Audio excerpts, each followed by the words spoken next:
and welcome to the semi-finals of the IFSC Lead World Cup here in Villars in Switzerland. Today, 26 women and 26 men will be battling it out for just 8 finals places. Our venue here today, surrounded by mountains, provides a stunning backdrop to the action we are about to witness. My name is Matt Groom, and I'm joined in the commentary box by Tina Hafsos. Tina, part of Team Norway, and first of all, commiserations for not making it through to the semi-finals today. What was that qualifying round like for you? I found the route pretty awkward yesterday. It was hard to find the flow and fight on the routes, but yeah, not feeling comfortable on the wall.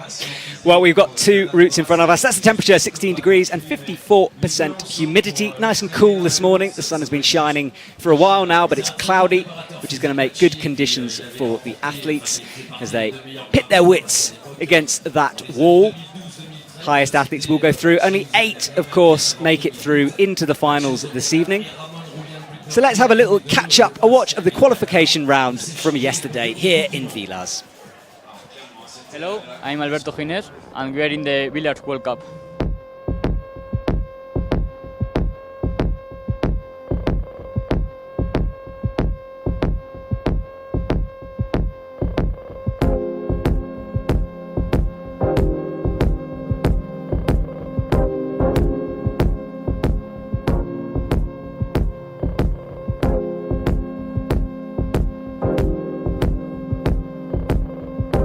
The crux of the second route was a bit tricky, I think, because it was like a 2-hand jump, and now like in the second part of the qualifying, someone did like without jumping, and I think it's quite easier than how we did it. And in the other route, it's like I think there isn't any crux move. It's more like endurance and don't get too pumped.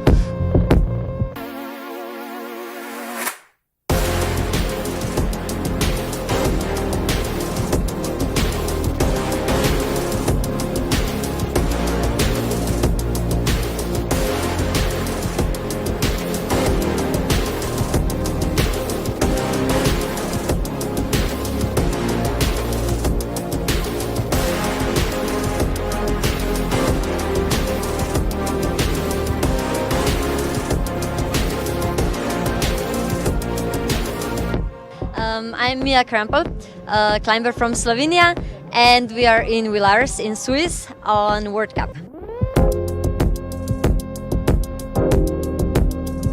The first route, the black and yellow one, was pretty tricky. It had jump, and many girls that weren't so confident fell on the jump.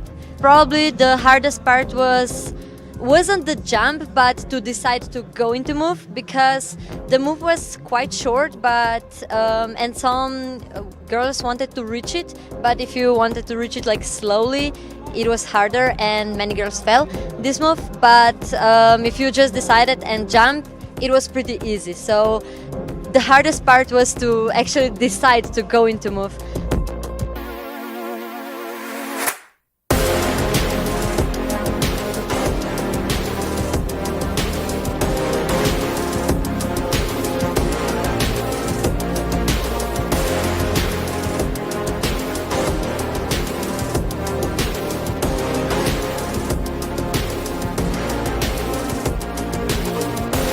For the pink route, I wouldn't say there was a part that was harder than others.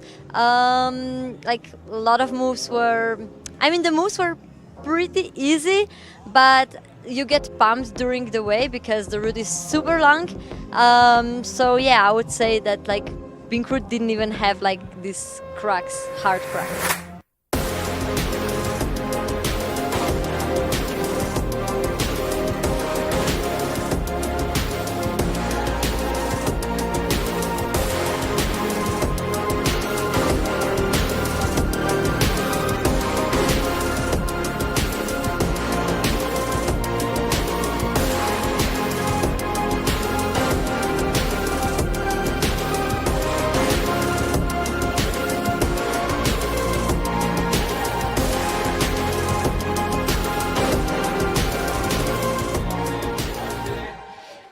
What a qualification edit there. That got me psyched early in the morning here in Villars. Better than a coffee. And let's have a look at our women's lead semi-finals. Lucia Tarkush, she's on the wall currently climbing, as is Nicolas Collin. And that is our starting list of 26 athletes who will be competing here this morning in Villars. They're all aiming for this evening's finals. 8 men and 8 women will make it through to this stage. And the athletes coming out in the opposite order from where they qualified. So they qualified in first, they'll be coming out last. So Yanya will be the final female athlete out on our stage. There is Nicolas Collin, he's on the wall, and he will be our first climber, having qualified in last place from the qualification round. And you can see as we scan down the list, some big names involved here. And Stefano Ghisolfi, he qualified in first position from the qualification round, and he'll be out last to compete. And we're currently watching Lucia Tarkush on the wall, just in a good resting position with that high heel hook. She's 17, 3 World Cups so far. Really enjoying this semi-finals. Tina, what's going through these athletes' minds right now? Because it's a long process, this semi-finals. Is it just a case being backstage, keeping yourself focused? How do you deal with that? I like to warm up long and hard to stay focused and psyched. And sometimes even so much that I get tired. But I usually climb pretty well when I'm tired. But I guess everyone deals with it differently. And staying psyched is important. We're watching Nicolas Collin on the right, slightly struggling with the pinchy section of this route, power screaming his heart out as he bumps that left. This nice split screen of both the action. You can see Nicolas Collin just giving absolutely everything on this middle section. Yeah, he's a fighter. Absolutely. Finally takes a big fall. His semi-finals is done. Lucia there. She's about halfway up now, approaching the white volume section. And Tina, this section apparently has a knee bar in it. It'll be quite interesting to see how many of the athletes find this if they need to use it. Okay, interesting. The rest that the route setters talked about doesn't really look like a rest to me. Yeah, we'll chat about the specifics of the route as we'll go through, but basically broken down into sections for all these routes. And it's here there, just resting that knee bar we were chatting about. Just preparing herself for the traverse out left on some big holds. They're not as good as they look, slopey in the sun. And Tina, something worth mentioning is the sun is just catching the wall here. Yeah. Do you think it's going to be difficult, that makes it more difficult for the athletes, or is it not quite hot enough to make a difference? I think today it's pretty cloudy, so maybe it doesn't make a big difference. But I remember earlier years it's been so annoying that the semi starts at 10 because it makes the first few climbers climb in the sun, which is unfair. Yeah, always tricky to battle the weather. We saw torrential rain in Innsbruck last week. Our commentary box basically got flooded. Luckily, the weather forecast isn't quite as bad today. Lucia presses out left, just making her way through this section here onto the head wall. You can see the quick draw hanging down. The athlete must clip all of the quick draws. As you can see, Lucia there going for a handhold. There didn't really exist that smear of chalk on the wall. Starting to struggle a little bit now as she slaps up for the sloper and comes down about 3/4 way through the route. Let's see it. Will it be enough? If you want to keep up with the live scores as they happen, do download the IFSC app. It's free, and that can keep you updated. And there is Nathaniel Coleman, 24, as he gets started for his semi-final. And Tina, the route setters on this first section for the men said it's straightforward but hard climbing. Yeah. Lots of little crimps here straight away. Does it start like this phase athletes, or is it just their bread and butter, is what they're used to doing?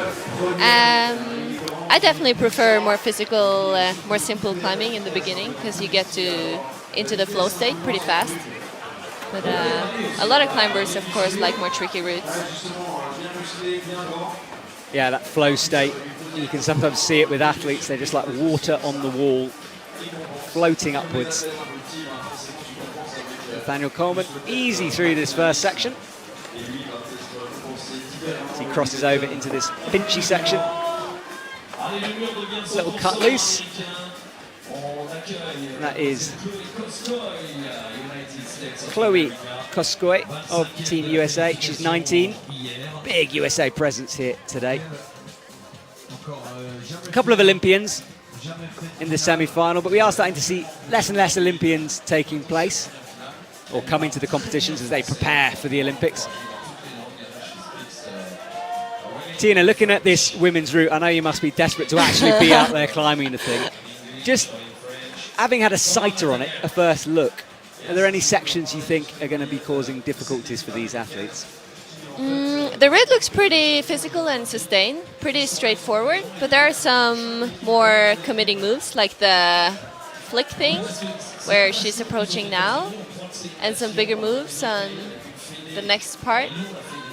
But I bet the girls will come up pretty high, and maybe the action will happen on the upper part. Nathaniel Coleman now, he finds a section where the route setters thought the athletes could rest. He chooses not to for a while, instead coming straight into this next pinchy part of the route, characterised by those blue holds you can see. Nathaniel clipping all the quick draws. If you're new to sport climbing, the aim is to climb from the bottom all the way to the top, clipping all the quick draws along the way.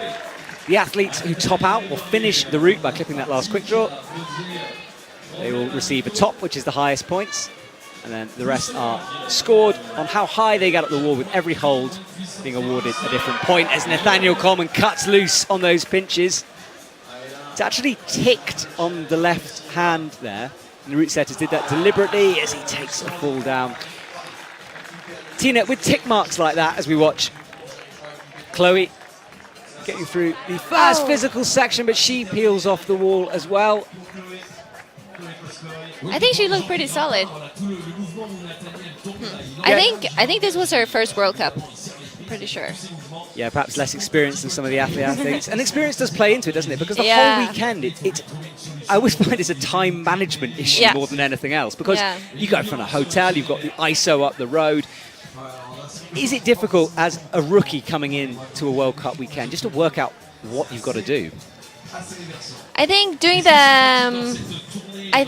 the qualies at the same time is new for most of the rookies, and like time management between quali 1 and 2 is. I mean, I still find it difficult because sometimes the rest is long, so you need to like cool down and start over again. And like yesterday, the rest was pretty short, so there was no time to cool down and warm up again. So you had to like choose your tactics. Maintain a level of pump throughout your resting period. And stay psyched. We're just watching some replays here of the round we just saw. That's Chloe Koskoy. And Martina Demel joins us from Team Germany. She's just having a moment to look at the wall. These athletes did get some time to look at the route before they climbed it today, but we do consider it sort of an on-site. They haven't seen these routes before. Yeah. Is that something, as an athlete, you guys practice quite a lot? Yeah. On-sighting routes? Yeah, in training, for sure. I actually find on-sighting easier than flash. They do get a chance to see it, talk through it, as Martina Demel gets her semi-finals underway here in Villars, Switzerland. If you're just joining us, hello and welcome. My name is Matt Groom, and I'm joined by Tina Hafsås from Team Norway. Very excited to have Norway represented here in the commentary box. And this is our lead semi-finals here this morning. Martina just wresting her way through the bottom section of this route. Not particularly difficult down low, but sustained. And you can see some slopey holds early on, just to wake everyone up a little bit. She makes the clip. Tina, I'm looking at these holds, and the hold on her right hand there, blocked by another hold. Is that a route setter trick? Yeah, I think it's pretty common now. Often it's for blocking heel hooks and footholds, or make the holds worse or smaller. I think we see it in most competitions nowadays. Yeah, it just gives the athlete something else to worry about. You've got to be quite precise at that point. Yeah, for sure. I think we see a lot of new holds today. Holds I haven't seen before, like the big cheetahs. Yeah, the root set is getting a nice toy box to play with, I should say. It's Martina Dermelt. She matches, just resting fairly low on, not quite in her flow, and she does take a fall early on. She didn't ever quite look comfortable there, Tina. Nah. Yeah, it looks like a pretty committing move. Not necessarily so hard, but you gotta commit and like go fast.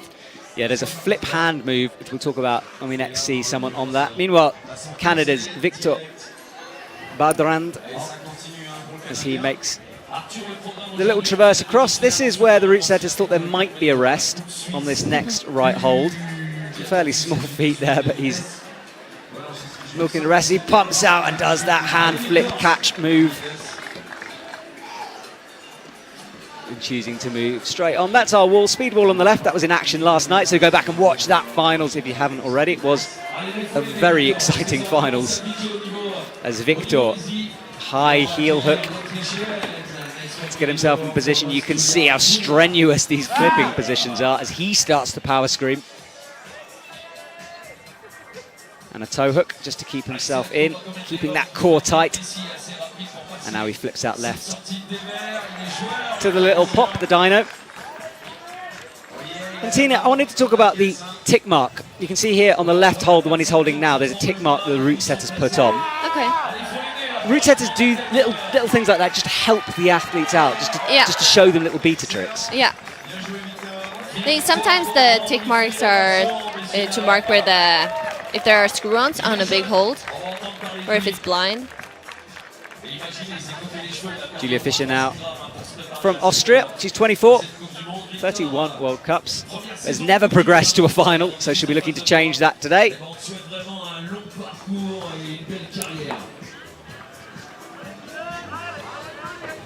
Making this bottom section look a little easier than we saw Martina do it.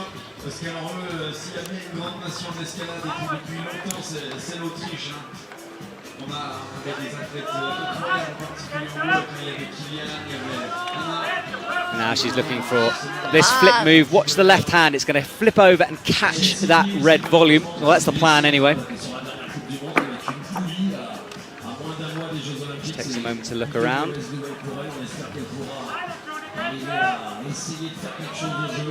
So she sets herself up for this tricky little move. Left hand flips and she holds it well.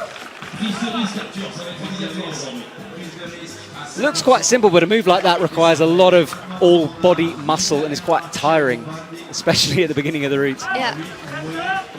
And it's pretty... You get pretty nervous when you can, like, shake and think just before committing. I prefer it when there's, like, no time to think. You have to commit before you get there. Yeah, we were chatting in that qualifying edit about that the moment before the jump is worse than the jump often. Yeah. These athletes having to commit early on in both these routes. There's a similar move for the men and a similar move for the women. And of course, only one chance in this semi-final. The qualifying rounds, you get 2 routes. So if it all goes wrong on the first one, you do have another opportunity, whereas from now on, it really is down to these minutes on the wall. Julia cutting loose, but looking good. Now starting to lose. She just popped that left heel.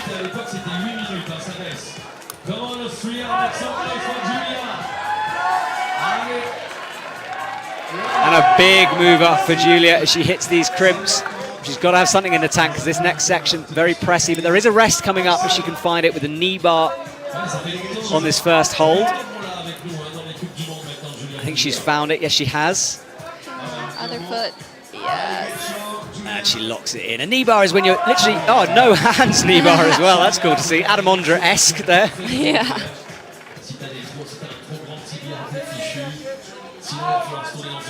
I find when I'm climbing, the problem with rests is that sometimes you don't want to leave them.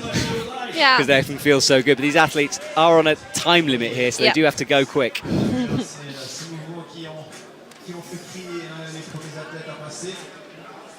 Julie just taking time to shake out here. The knee bar is when you use your knee to press into the wall, taking all the weight off your hands if done right. One of those moves that looks incredibly easy when you see it on TV. You try it in real life, it is actually quite difficult. Crossing through up to the right, slope and out. She makes her way through that volume. out to the crimp. Julia just starting to have to battle here a little bit as she comes up. She's got to clip that quick draw, which she does. And almost sideways now, she's still going, pressing, finding some power from somewhere. Tina's so physical, this section of this route on the overhang. Yeah, Julia has been looking tired for a long time, but she still just keeps on going. You can see as the camera zooms in, some pretty small holds, and this is the right dish, the slopey dish that she's going to fall on. Tina, I think you called it that. It seemed like she was tired, very low down on that route, and somehow just kept going. Yeah. I think this move is probably a move people will fall on. Marcello Bombardi, he takes a fall in the bottom half of this route. About to enter the pinchy section. Yeah, the move is a bit awkward with the feet, so you need like extra juice to be able to do it, it looks like. Yeah, we just saw Julia take a fall on that move, that dish that is far slopier in real life than it looks even on TV. Marcello Bombardi comes down. He'll be a little disappointed with that, but I think this men's route so physical right off the bat. We're going to lose a lot of people. That is our current leaderboard with Marcello Bombardi, who we just saw climb on 31, Victor Barand 29 plus, and Nathaniel Coleman in 28 plus.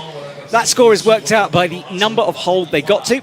The plus is when you make an effort to use the next hold. Julia Fischer, 32 plus, currently leading the way, followed by Zia Tarkush. This leaderboard is likely to change. Remember, we've got 26 athletes, and only 8 are going to make it through. And then, Tina, they have to go backstage and just wait for the results, constantly refreshing the phone. How stressful is that moment? It's pretty stressful. And you never know with the appeals. It can change. Yeah, the coach is looking for any infraction that they might use to their advantage. It's all part of this climbing game. We've now got Julia Duffy from Team USA on the left and Alberto Gotta from Italy on the right-hand side as he just takes a moment to look up.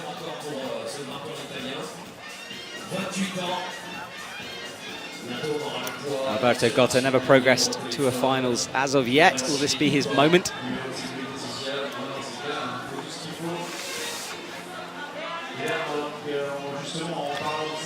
So he gets underway on this first section. Straightforward climbing for the men, but hard.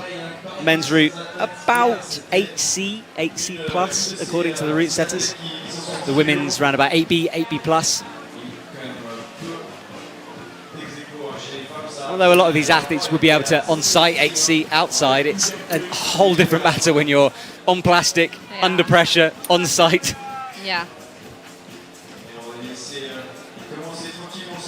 I think that's something sometimes, Tina, people are surprised about, is we sometimes see athletes who we know climb 9B outside, falling on these routes, but it's a whole different ball game, isn't it, when you're out here? Yeah, I feel like climbing on plastic, it's a lot more physical than rock. Like, the friction you get from rock can give you so much more extra. But plastic, you just have to squeeze so hard. Yeah, I always find it difficult to rest when I'm climbing an indoor route, but these athletes milking every opportunity they can. As Alberto comes into this little pinchy cut loose move, and then look for the toe hook. Toe hook's when you use the rubber on the end of your climb. You use the toe in order just to keep you on, as you can see. The problem with toe hooks is sometimes you've got to unlock them, like Alberto did there. It feels good when you're static, and then the second you have to move, at some point you have to pop that toe off, and that can cause a bit of a swing.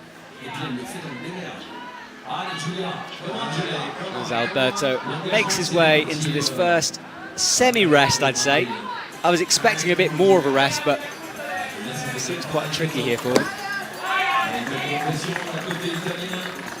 And Tina, you were saying that move, similar to the women's, just slightly less committing, perhaps. Looks like a little less far, and maybe less room for them to think about it. Yeah. Yeah, it looked like he didn't have much time to think. He just went for it. As for the girls, the Duffy girl, she just waited and waited and waited and then went for it and fell. Yeah, we'll watch a replay of that at the moment. Alberto makes his way into the pinchy section. Watch out for this little dyno coming up, indicated by the tick mark, which is a line of chalk on that blue hold on the left. He's going to pop over with his right hand and then catch the left. There's the pop, and he just drops it on the top. Alberto coming down, and we lost Julia Duffy as well while we were watching Alberto climb that.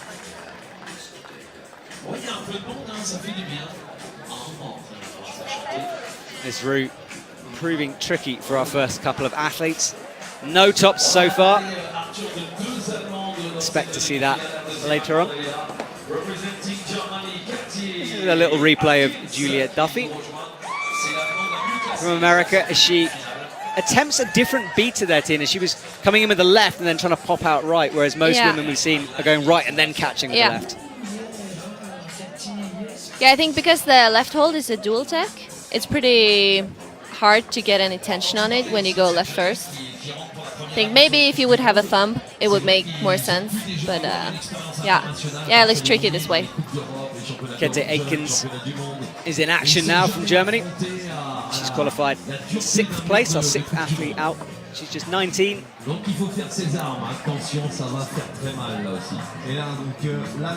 It's interesting as we see this Olympic period approaching.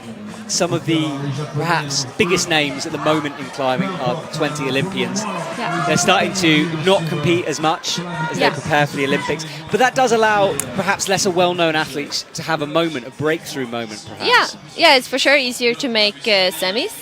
I still think making finals is still very hard. But semis allows for more new names. Like Team Germany now, 2 new semifinalists. Like Germany has mainly been a bouldering nation the last couple of years, but now it looks like they get more lead climbers as well, which is cool. And there is one of them, Kete Aikens. She makes her way easily through that section that can cause problems, this little pop move. She swings, cuts loose, holds it, and that's those dual texture holds we were chatting about. Her left heel there on a area of the hold which is shiny, which has very little friction.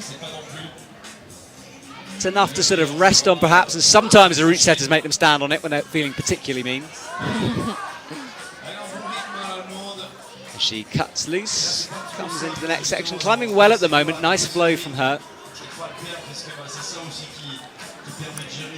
Yeah, she looks comfortable on the wall. Yeah, it's always, you can usually tell that an athlete starts to struggle. It's something to do with the confidence in every move they make. And now Kete perhaps starting to have to fight. The knee bar is coming up if she can make it. Of course, she doesn't know there's a knee bar going a different way in here. I think this is going to cause her problems because she's got to flip her body now all the way over to that next hole, but she's finding an interesting resting position, almost knee barring her own hand there on the black volume. So a different beater than we've seen before, but I have a feeling this is going to cause her some problems here. As you can see, doesn't know how to unlock this. Tries to reach underneath her onto the white hold, really having to battle to work it out. The route setters did say this section was complicated, and she takes the fall. Yeah, she made it difficult for herself. It could have been smart though, but I guess the intended knee bar was better. Yeah, we've seen the women use that knee bar the other way around. Masahiro Higuchi, one of the heroes of Innsbruck in the bouldering comp last week, now on the lead wall in action. He's 28, 40 World Cups. He's come into the finals 25% of the time, so he has had final experience. He knows how to get through these semi-finals.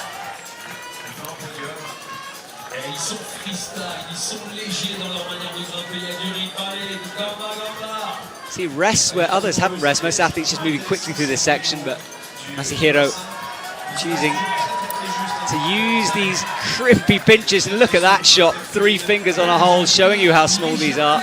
Great footwork from here as he makes his way in. Nearing the head wall of this men's route. I haven't seen many athletes get to this stage. Let's see what this top part is all about. Masahiro climbing very well so far. Now some big moves out on these dual textured holds. Crosses through with the right. Presses onto that wall. No hold there, of course. Now he's having to fight, but he gets himself into a good position. And just when you think it's all over, the crimps bite back as Masahiro, he comes down. Good effort from him very early on in this competition. That could be certainly a new high point for the men's comp, and you never know, that might be enough. Yeah, it looks solid. Oh, I'm pretty excited to see Oriane. Yeah, just to the left of Masahiro there, Oriane Berton from France. She's about to start as we stick with Masahiro as he unties. Always tricky to untie when you're bumped. Yeah. Knot tends to lock up quite hard. It just takes a moment. The athletes just preparing. That is our wall. Women on the left, and Oriane, you can just see walking into the wall to start her semi-finals. Still 16 years old, I think. I'm pretty sure. She was certainly 16 a week ago, unless she's had a birthday. One of the youngest athletes competing. What a World Cup season she's having. She's podium for the bouldering comp. And Team France, part of a very strong French team this year. And we are, of course, just over the border from France. We head to Chamonix next week for the next round of the Lead World Cup. As Oriane finds good resting. It's always interesting to see her with Oriane. I find she has such a unique style to the way she climbs. It's great to watch. Yeah, I've actually never seen her on the lead climb, but her bouldering is really impressive. Yeah, she seems to find beta where there is no beta. Makes that move look nice and easy. She has a high heel there to rest.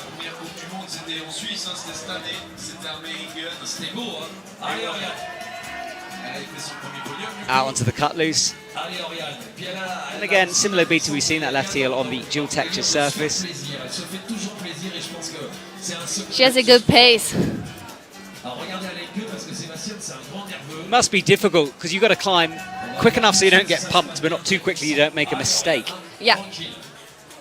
Yeah, I think speed is like it's very individual what you prefer. Some people are better slow, but most people prefer a bit faster pace, I think.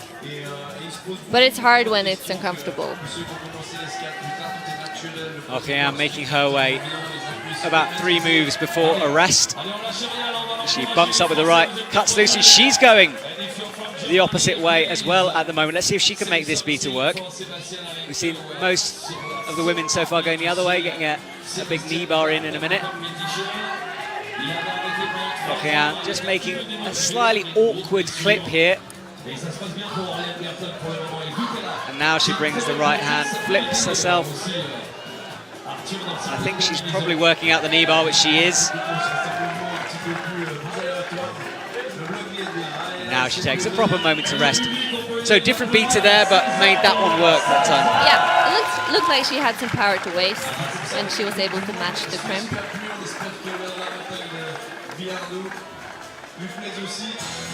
Oriane upside down, looking out towards the crowd. Crowds are allowed here in Villars. You expect a cheering crowd in the finals here tonight. People filtering into the arena during these semi-finals. Oriane has taken a while on this rest, but now she moves on out to the pinches. Very physical section with a high, high heel.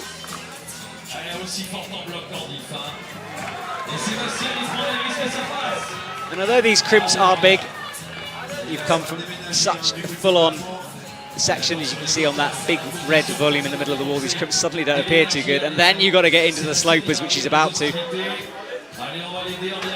Starting to work now, as you can see, this wonderful angle on the wall as she makes her way up towards the head wall. The vertical part of the wall changes from overhanging on this section into vertical as she just drops that sloper. That sloper proving to be the crux so far for the women. That is Sebastian Halke from Germany. He nears the crux of this route.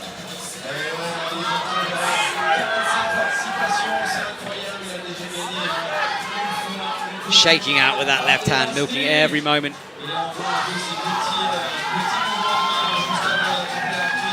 As he cuts loose, makes the clip, and he gets into this final big red pumpy section, pinching on that dual texture hold, so hard to do. And then a big drop knee with the right in order to cross through. Crowd getting behind him now as he gets to the crimp that undid Masahiro earlier. Slaps and misses. Down he comes. Great effort from him, though. Will that be enough? This is exciting for the men. Yeah, he looks happy. This is a good fight. These are hotting up in our semi-finals here this morning. Sebastian just laughing with his Villars there. Enjoying his climbing here this morning. And on the left we are joined by Miyu Kakizaki. Miyu Kakizaki from Team Japan. Team Japan seeming to send different athletes to every single event. They've got so much depth in their squad. Yeah, this is a new name to me. See how Miyu does it. She makes the first clip. Oh, it's her first competition. Her first World Cup. Let's see how she does on the big stage then as she gets started. No signs of nerves so far, but she's just actually missing that right hand for a second. It is chalked up, and you can see where the other athletes have been slapping for it. Tina, when you're climbing a route like this, how important is chalk to working out where you're going on these routes? You mean chalk on the holds? Exactly, because it can be a bit of a sort of a hint, perhaps, at what's to come when you see a lot of chalk on a section. When you climb, do you tend to ignore that, or do you look at it and go, oh, perhaps that's the method? Yeah, I often use chalk as like a clues. Yeah, once I was at a competition and the route setter got injured when he put up the final, so we didn't have chalk on the holes, and it was awful. It was really slippery. Yeah, one of the route setters' job is to prepare the holds for the athletes, and they were here very early this morning in a cherry picker, just brushing, chalking up the holds, making sure it's perfect for these athletes because they are climbing hard. 8B plus for the women, 8C possibly plus for the men. As Miyu makes that move look easy, doesn't rest long.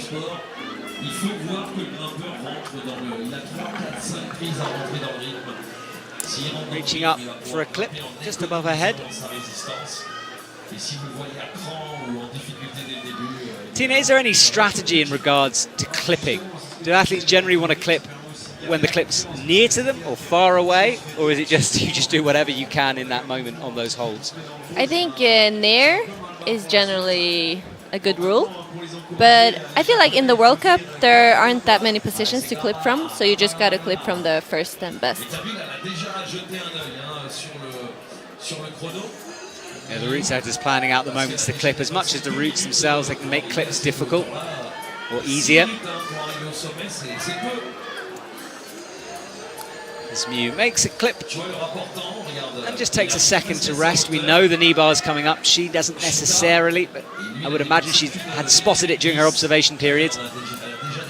Now starting to struggle with a big move out right. Cuts loose and just can't make it stick.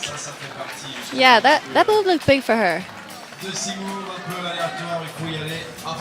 Perhaps a height issue on that one, slightly smaller, but... Maybe. I didn't notice her height.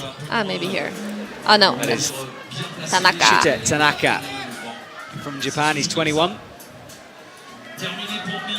Made it to the finals 50% of the time where he's competed, so certainly an experienced athlete. As you watch that pinky popping off the hold, better for him. As he matches.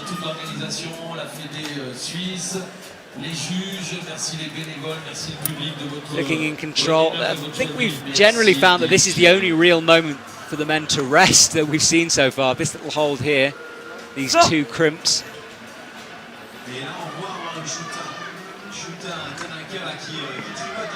Now he's got this catch move he's trying to do statically, Tina. souffrir, hein. Il va souffrir à un moment donné, il va devoir accélérer un peu. Déjà 2 minutes 42. Athletes having to make a decision if they go dynamically, a big cut loose move to that, or if they go statically, which he chose to do just within his reach. Team Japan there watching on as their athlete climbs. Tina, a lot of the coaches nowadays are filming these routes. Is that used after the competition, sort of as an analysis? Yeah, for sure. Filming your own climbing and maybe others climb as well is important.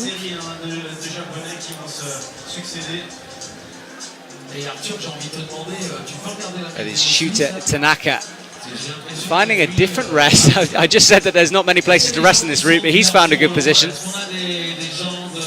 So that high right heel and the low left foot on a little tiny screw on.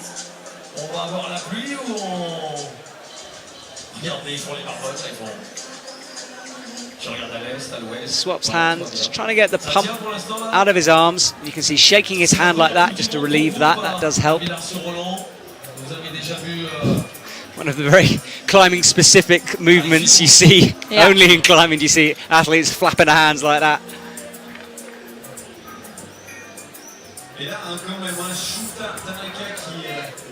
Shooter Tanaka really milking his rest that he found. I think he's starting to look a little pumped, but he makes that big swing look easy.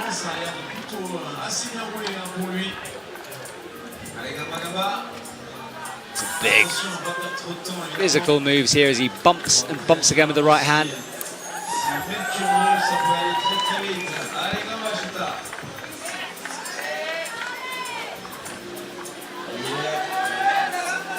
Slight hesitation with the feet there, but makes this look really straightforward actually, that section.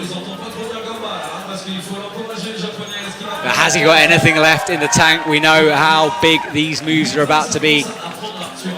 Watch for the pinch as well on that dual texture hold as he makes this move. Tries to go statically, not quite managing to make that one stick.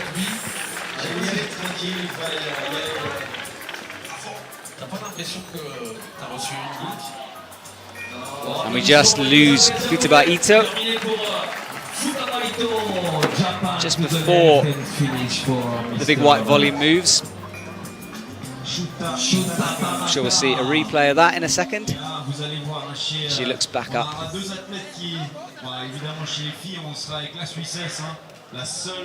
The belay is working hard all day. That's one job I would not want. Can you imagine short roping Yanya as she makes it to the top? It will be. And we see a replay of Futaba Ito where it all went wrong for her as she just before the grey volumes. The crosser in is a foot pop. And you can see the shock on her face there. She was not expecting that.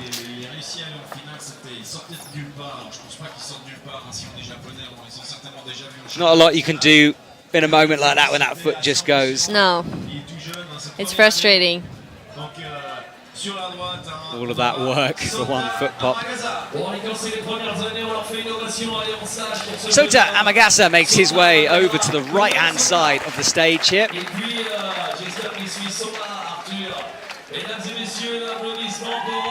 we see his stats on the left-hand side, never made it into a lead finals. Of course, fantastic boulderer. See what he can do on this route as he gets on the way, making that initial clip.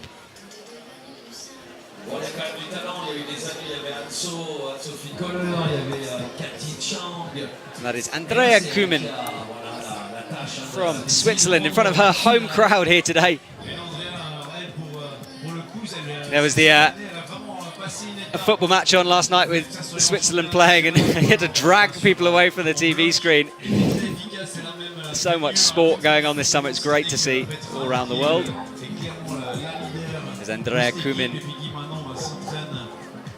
No drama so far, that high left hook.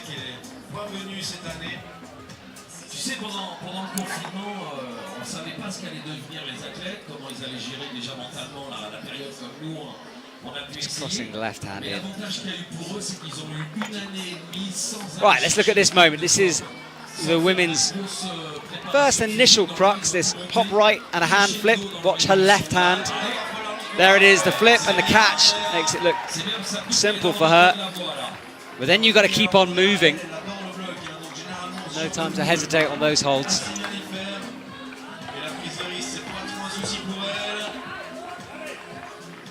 You see a split screen of the action. Sota Amagasa on the right-hand side.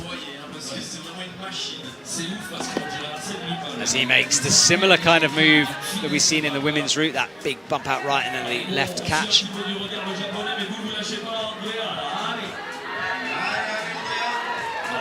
As Andrea,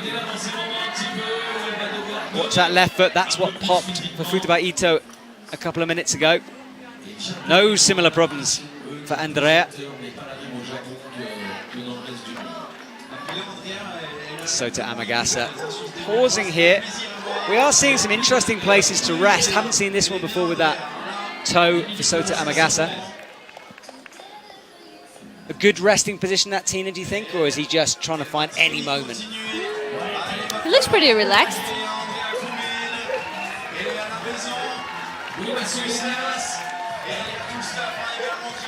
And Andrea is getting high. Like, Andrea is mainly bouldering. This is her first semis in lead. Andrea making great progress on this route as she makes it through that white volumey section. That red dish, though, on the top left of your screen, that's where we've lost the women who have got to this stage so far. Let's see how she deals with it. Goes for the slap. And look how happy she is. You were said, as a boulderer, that kind of progress on a lead route, that is going to make her very happy. It's a lot of moves for a boulderer. I think she had a lot of fun on the route. Yeah, some of the boulderers, of course, it's a different style. Bouldering as we lose Sota Amagasa. How do you train for both? Because I know that when I'm in my bouldering form, I have no endurance at all. And then when if I have a bit of endurance, I tend to lose my power. Yeah, I think that's a pretty common problem. I mainly train for lead. And I think being strong as a lead climber is important. But I don't do so much of the typical bouldering competition style that some of the girls do for Olympics and being able to do both disciplines. Yeah, of course, in the Olympics, you got to do all three: speed, lead, and boulder. Yeah. We just saw the women's leader, Orient, leading the way. And Masahiro Higuchi, he's currently in first place with 37 plus. Of course, we've got some big names still to come in this semi-final. Yanni Gambre and Stefano Ghisolfi climbing last here this morning. Remember, only 8 athletes will make it through into our finals tonight. So the athlete currently sitting in 8th place will be feeling very, very nervous with so many to come.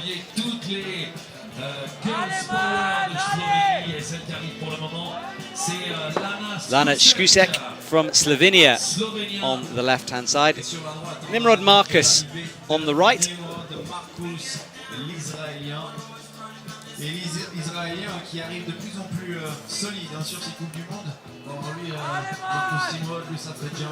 Lana straight into the action. Nice and positive at the beginning from her. And there is Nimrod Marcus. He's 21 from Israel. Always great to have the Israeli team in the house. A lot of fun. As a team, take their climbing very, very seriously, but always with a smile on their face. Nimrod Marcus cruising through this bottom section, which, as we know, is hard but straightforward. Flipping the right hand there in a slightly awkward position in order to make that clip. Bumps up with the left, a cut loose onto a slightly bigger hold.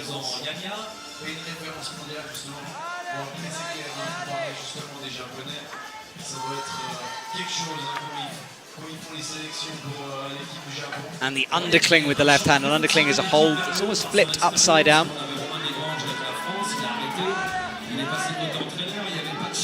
Nimrod Marcus climbing very quickly through this section at the moment.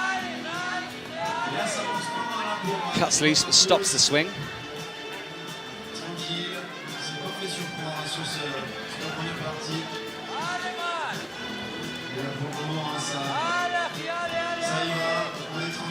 Look at those crimps. That's the rest, believe it or not. Or the rest designed by the route setters, though we see some pretty creative resting moments for some of these athletes in a minute. Let's see how Nimrod Marcus manages that. He's choosing to rest here with that right foot out on the wall. Catches the swing nicely. And a little mini power screen there. I think this is Nimrod's first lead semis, I believe.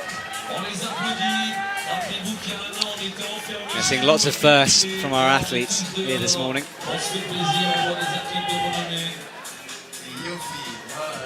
We are missing a couple of names as the athletes start to prepare themselves for the Olympics. A few coming to Chamonix, and then by Briançon, they'll be on a plane over to Japan, so the athletes starting to just taper off with their competitions. Nimrod Marcus, what a move, a double, huge cut loose there. Has he got the energy now to make it through this section?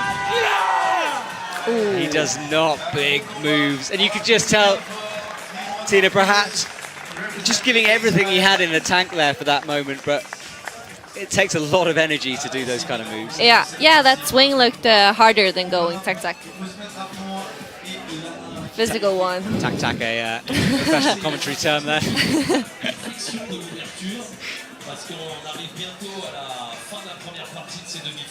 I'm not even going to explain tac-tac. If you're a climber, you'll understand tac-tac. If not, it's the way you move your hands. It's like a bumping motion.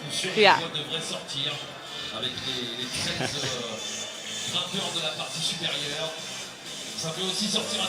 Dropping that right hand, just trying to find some purchase. You can see that screw on being used as a pinch there. Yeah.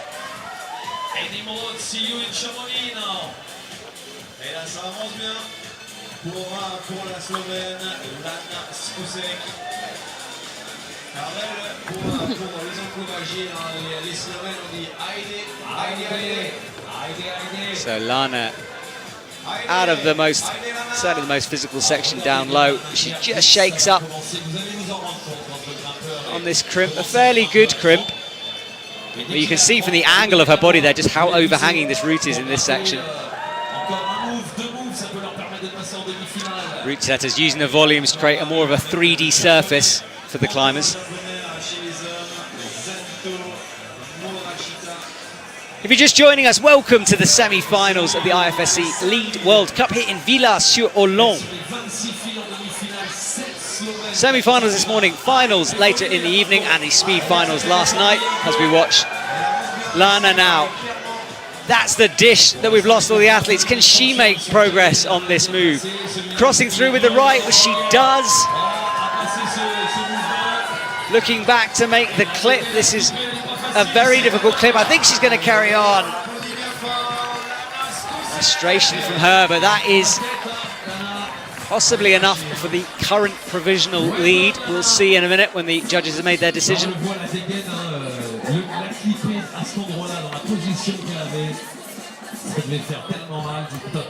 That is Zento Morishita. Just 17. Whenever these athletes' ages come up, you realise how much of a future we've got in this sport. So many young guns at the moment coming through, and of course the Olympics 2024. A lot of them will be aiming for that as we lose speed from the combined. Speed gets its own medals in 2024.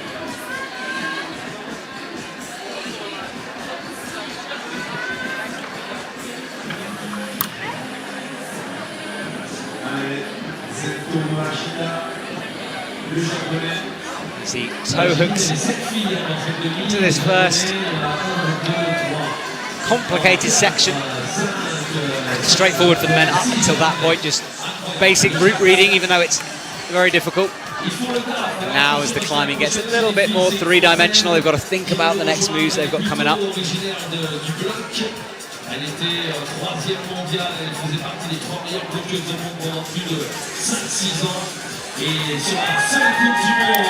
Zento clips.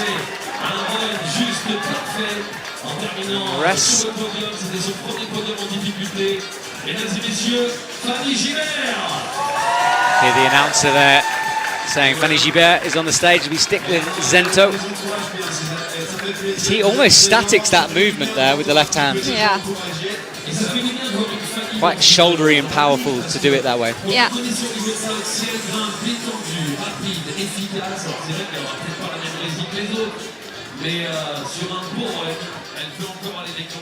Zento Marashita into the... It's proving to be certainly the section of the route where the athletes are getting tired out for the next part. And this is a big cross-through move with the right-hand side. Swings out and then feet back on the wall to steady himself. Doesn't use that left hold, now he does. Some of the athletes catching that during the movement. Zento so strong, deciding not really to need it as he reaches up for the high clip. Yeah, he looks very relaxed.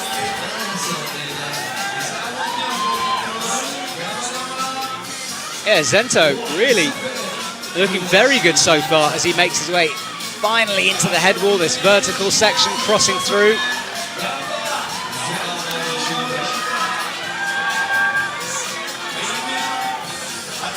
Out with the left, bumps, and now he's having to work. Crosses through though. If he can find this move, which he doesn't quite, seemed like went off a cliff in terms of pump there, looked totally in control, and then finally that last physical section took it out of him. Yeah. Fanny Gilbert, you spent time on tour with her. Yeah. She's such a veteran. Tell me a bit about Fanny.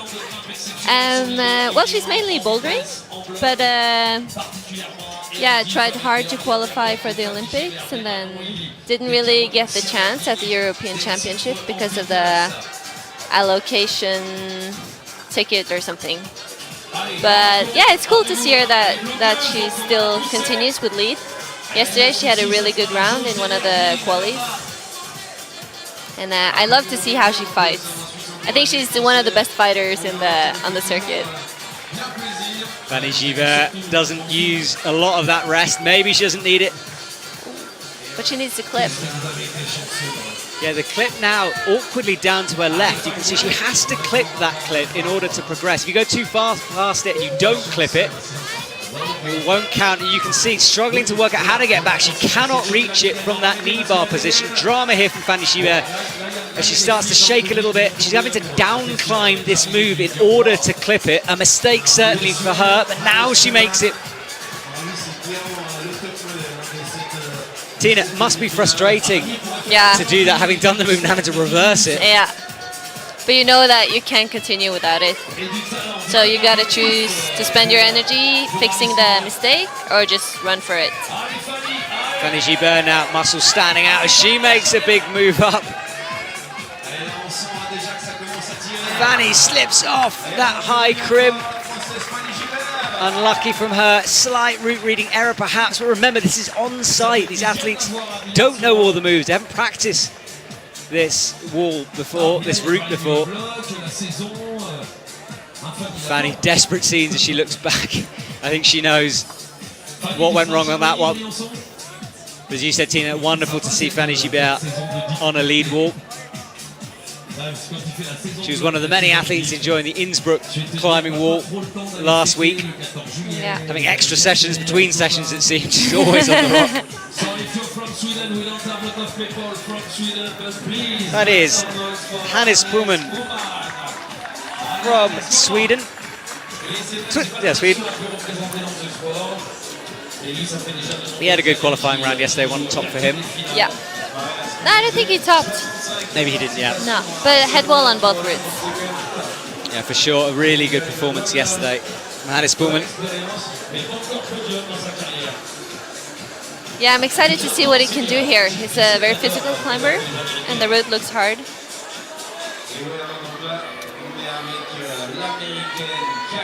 Yeah, he just drops that left knee into this resting position. Perhaps looking slightly flustered at the moment. He needs to recover a bit on this rest, which he seems to be doing.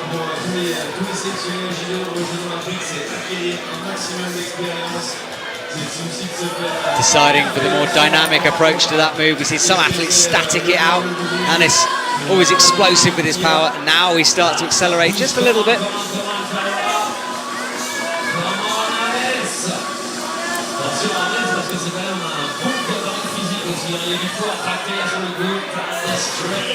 Left bump. Now let's see how he makes his cross route move work. He's got options for it. He decides to go out with the left. One hand momentarily the only point of contact on the wall.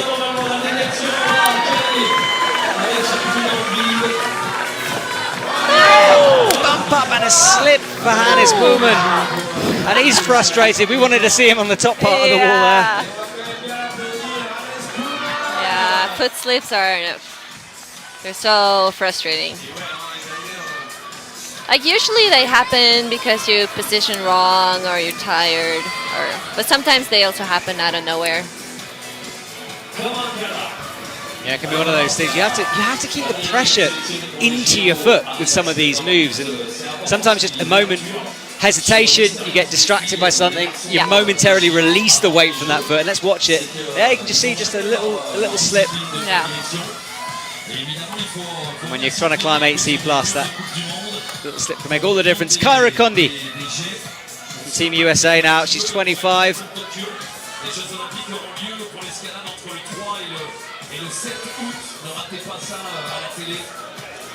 One of our Olympians. She'll be in Tokyo in a couple of weeks, using these World Cups as part training, part competition experience. Deciding to rest without the knee bar at the moment. Now she finds it, but doesn't use it to rest, interestingly. She just uses it to progress. And she also needs to clip. Yeah, she's done what Fanny Gibert did and just go past the clip. Can she reach down? She does. Starts to swing on that quick draw. And that was well read by Kyra Kondi there. No panic. Oh, wow.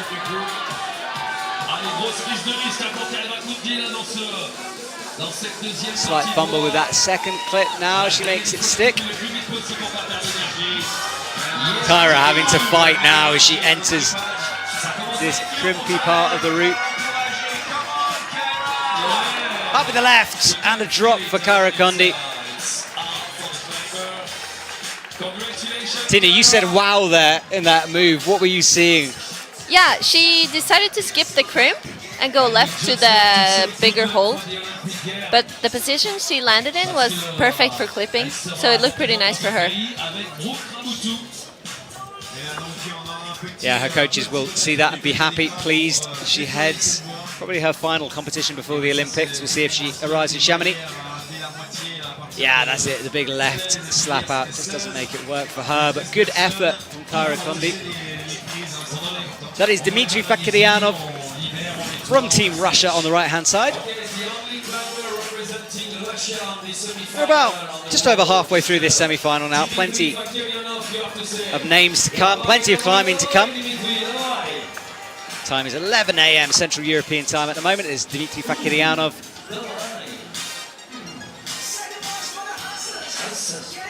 Gets through the first part of this route unscathed. Starting to struggle slightly here. The route setters did think we'd lose some athletes early on because it's just so powerful.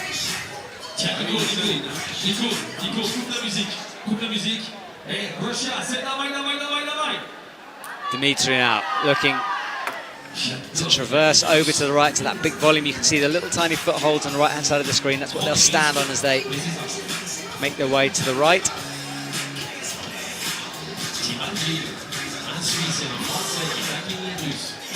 And make the clip, then consider a rest. Those yellow bracelets, by the way, you see on the athletes. Dmitry with it on his left hand as he makes that move stick. Some of the athletes keep it around their ankles. That's just to prove that you've had a negative COVID test before you come into the arena, just so everyone knows. So if you're wondering what that is, that's what it is. Negative COVID test proof on his wrist. Tina, you in fact came straight from a COVID test in order to come and join me here today. Yeah. Things are strict, as they should be. Yeah, they are. It requires a bit more logistics and planning, competing now with all the testing. But it's nice that we can do the comps again. That seems to be the general consensus of most people I've talked about, which is just everyone is happy to be back. Yeah. And they can take a few swabs up the nose in order to do that. Yeah. Dimitri cutting loose in a big move as he gets the quick draw swinging there. Stops it with his leg in order to make the clip.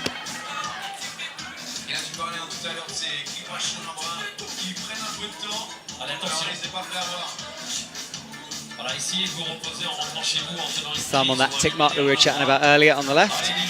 One of the clues the route setters lead. And you can see on the left, that is a gentleman cleaning the women's route. There's a slight pause about halfway through where they clean it for the next set of athletes because of chalk, sweat, dust, all of that gets on a hold.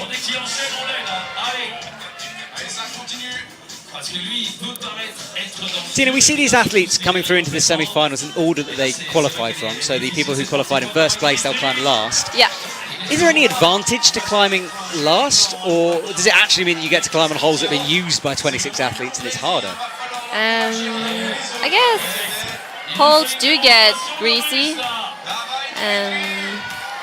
but it's definitely a bigger problem in qualies with our more athletes than in semis. I think there's more pressure being last in semis, and you usually have a feeling about how high you gotta get. Yeah, you can always tell how long the athletes have been on the wall. We saw a big move for Dimitri Fakiryanov there. He hadn't clipped it, took an enormous lob off our camera screen. Crowds are back. Crowds don't have to wear masks in the venue as long as they have that negative COVID test and they can prove it. It's the way the Swiss authorities are dealing with this in tonight's and this morning's semi-final and final. Dimitri Fakiryanov, great effort from him. Yeah, he had a good fight. It's good to see him back in the World Cups. He did really well some years ago, and then he kind of disappeared and came back now. Same with Dinara, that we will see later in semis. So that is our current leaderboard. Lana at the top at the moment. Followed by Oriane Berton, Julia Fischer, Lucia Tarkush. Making up our top four. Andrea Kumin, Kyra Kondi and Fanny Gibert. And Kete Aitkins currently in 8th on the bubble of that qualification place. 33 is the score to beat so far. That score worked out on the holds they've got to. Each hold is numbered. And the judges watching with eagle eyes to make sure that the athletes are using those holds correctly and they score it properly. And you can see those are the athletes we have to come still.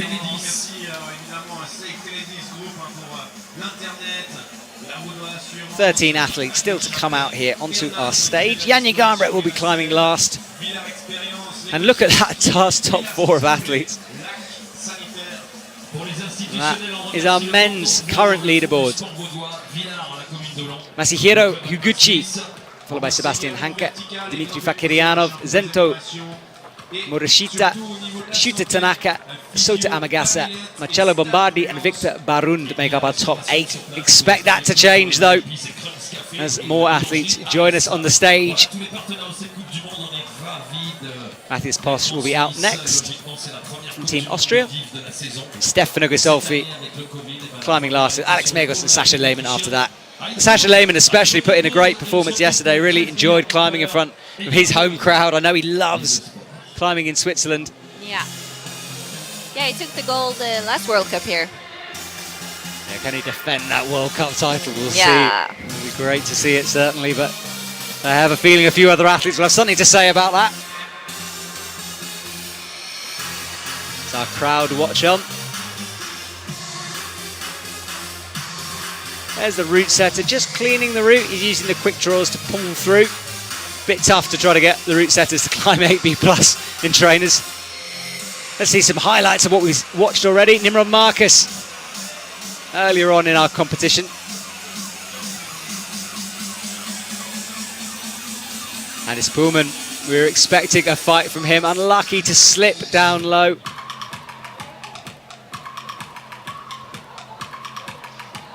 So the women's route has been cleaned as the route setter comes down. Of course, he doesn't need to clean the section the athletes haven't got to yet. And currently, we've only seen 3/4 of this route sent for the women. If you're at home, you have a few minutes in order to breathe, get yourself a little snack. My name is Matt Groom, and I'm in the commentary box with Tina Hafsos from Team Norway. Tina, what's the rest of your season looking like after Villars? I'll go to Chamonix later today and train there for a week or so before the World Cup, and then go to Briançon for the World Cup, and then I'll be 2 weeks in Seus, work on my endurance, and then go back to Innsbruck for a training camp, back home for nationals, back down to Central Europe for another training camp somewhere. I was thinking maybe Germany. They say Germany has some good training facilities now. And then the Ljubljana World Cup and World Champs in Moscow. Certainly a packed season, that Moscow World Champs at the very end. We do have a slight break after Briançon before we head to Slovenia. And you mentioned Seus. Seus is a very famous sport climbing crag, rock climbing, and I have a feeling a lot of athletes are going to be making that stop. I'll certainly be there after the competition. Yeah. I think this is the first season in a long time that there's a long break, so it makes sense to go outdoors and have a holiday and take a break from the training routine. And it's really close to Briançon, so it makes sense to stop there. Eva Maria Hamula back on the women's route. Tina, have you got any projects in Seus? Can you let us in on the secret? What are you working on? I'm not sure. I haven't been there in a long time, and I just want to climb and get pumped and fight. So Eva on the newly cleaned women's route.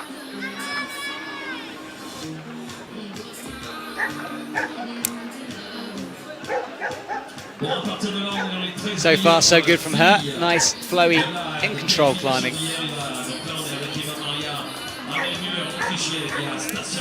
I always like it when the route setters got different colours on the wall. Just allows you to see the various sections. There's the little flick and a catch.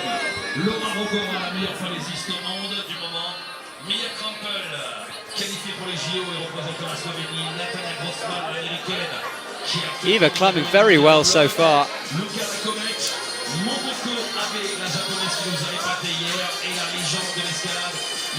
It's taking a moment longer perhaps than other athletes we've seen on this moment, which is wise because the next section is little moves to the right. We've lost a few here. Eva drop knee to get into position. Shaking out between almost every move now as she battles the pump.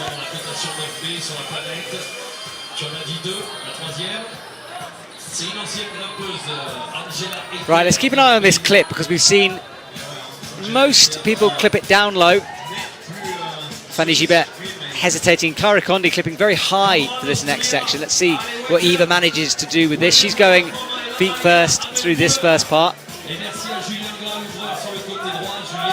And now reversing it back. She's looking at the clip, hasn't decided to yet. Big old rope burn on her leg there. Yeah. What can happen if you get your leg the wrong side of the rope and take a fall?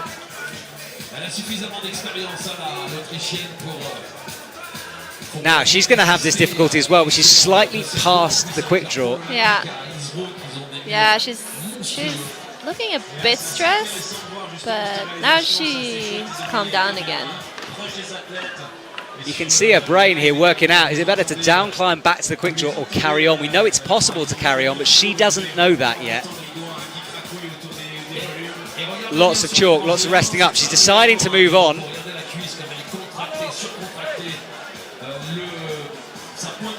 Still resting. Now up with the right. And there's the clip. Slight fumble, but she made it work. And I think you're right, Tina. There was a little moment of panic there before she just calmed herself down.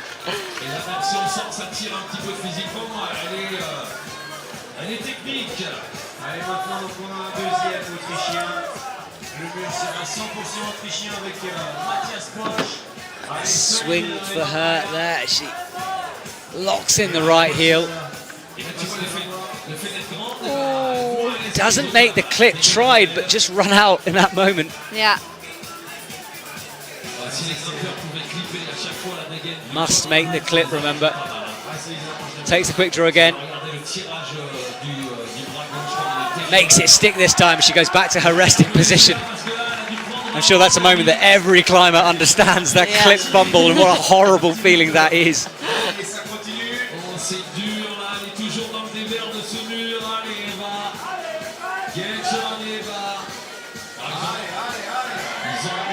Out with the right, but she's having to really battle. Into the sloper that she drops.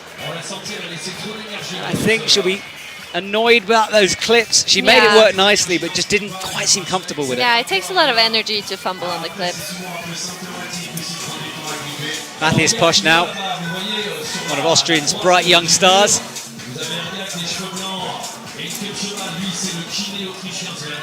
That men's route, we had a slight pause while they cleaned it. It's now ready to go.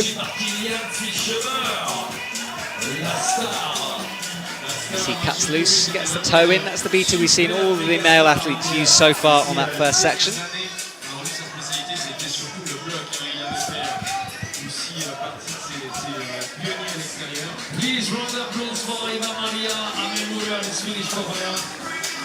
So watch Matthias Posch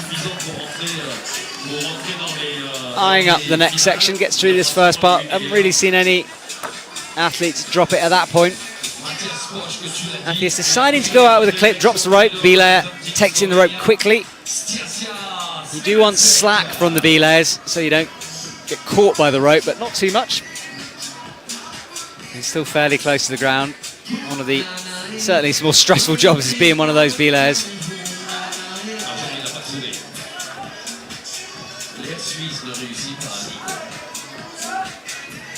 Matthias Posch finding a high toe hook.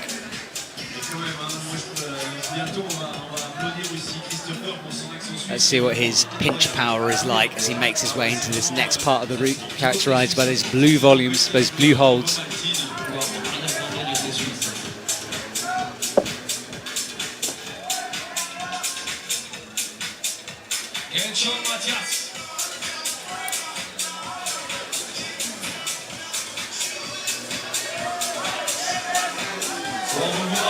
Big swing.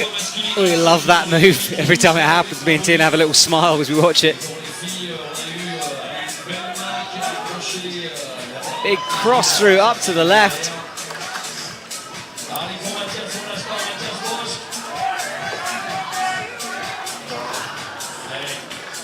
Just coming off about halfway up our route there.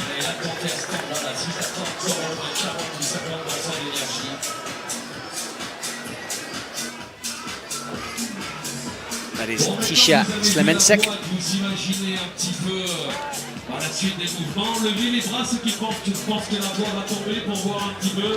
And part of this big Slovenian team that have come out here today. And when you're in a team with the likes of Janja Gambra, Domin Skofec, to name a few, you have a lot of Lučka Vakovic. I mean, the depth in that Slovenian squad is unbelievable, and it must help them having that experience to pull on. Yeah, I think so, and I think they also train a lot together because it's such a small country, and it seems like they have a good team spirit. Yeah, absolutely. They're like a unit, those guys moving around Europe, like a giant extended family. Yeah.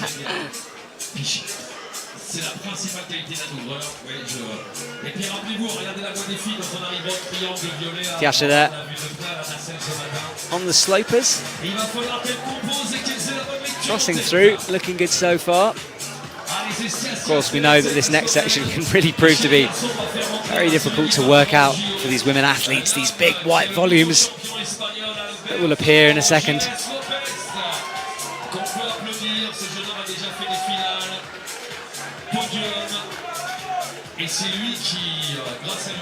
And a heel hook there on a very, very thin crimp. Yeah. I don't think she can quite make that work. Tina, what happened there? She tried to put the heel, but the crimp is so narrow and so close to the wall, so there's no space for the heel. And I guess she realized it and then tried to change and flipped, I think. Yeah, I think a route reading error there a little bit, but these athletes using everything. I mean, when we watch a replay of this moment, you can see that heel just not fitting on with the hand, losing it, grabbing a rope, touching it, and down she comes. Yeah, one of those moves that I would imagine seemed like a really good idea up until the moment where she did it. Yeah. And then you're suddenly heel hooking your own fingers and realizing you're in trouble. Alberto Gine Lopez from Spain. One of the Olympians. I interviewed him yesterday. Very excited to be competing in a couple of weeks. Popular man on tour. And that's why he's such an exciting climber to watch.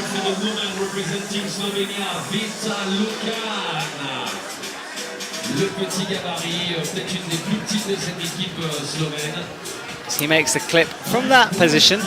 A lot of people coming over first. Now swings over into this rest. Temperature nice and cool in the stadium. Perfect conditions as he makes the slap work.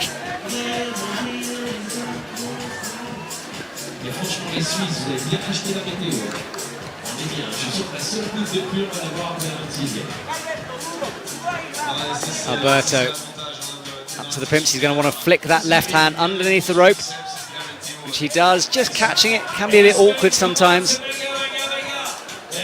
Oh, loses the toe for a second there. Switches back to the heel instead.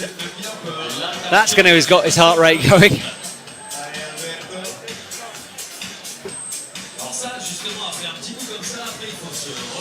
Vita Lucan is in action next to him on the women's route as Alberto cuts loose. Easily controls the swing. It looks like that moment hasn't put him off too much. Yeah. Yeah, he looks relaxed. Alberto, one of those climbers who certainly climbs better when he is in a sort of chilled frame of mind. Yeah. Making easy work of this blue section. Let's make some progress on this head wall, shall we? We want to see the top of this route as he bumps out, pinching that dual textured surface. This is where we've been losing everyone, but he makes it stick. And now he's standing with a high heel look into the crimps. Alberto Gines Lopez will jump to the top on this one of the leaderboard at the moment as he makes the clip. Not long to go now, a few holds remaining up to these banana-shaped holds. The first athlete we've seen get to this section of the route as a crowd get behind him.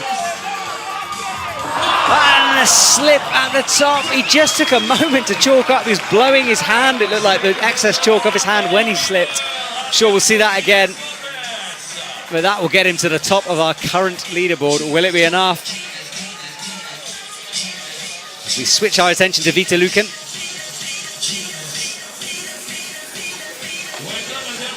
20 years old from Slovenia. 32 World Cups already. But no medals. She'll be wanting to add a lead medal.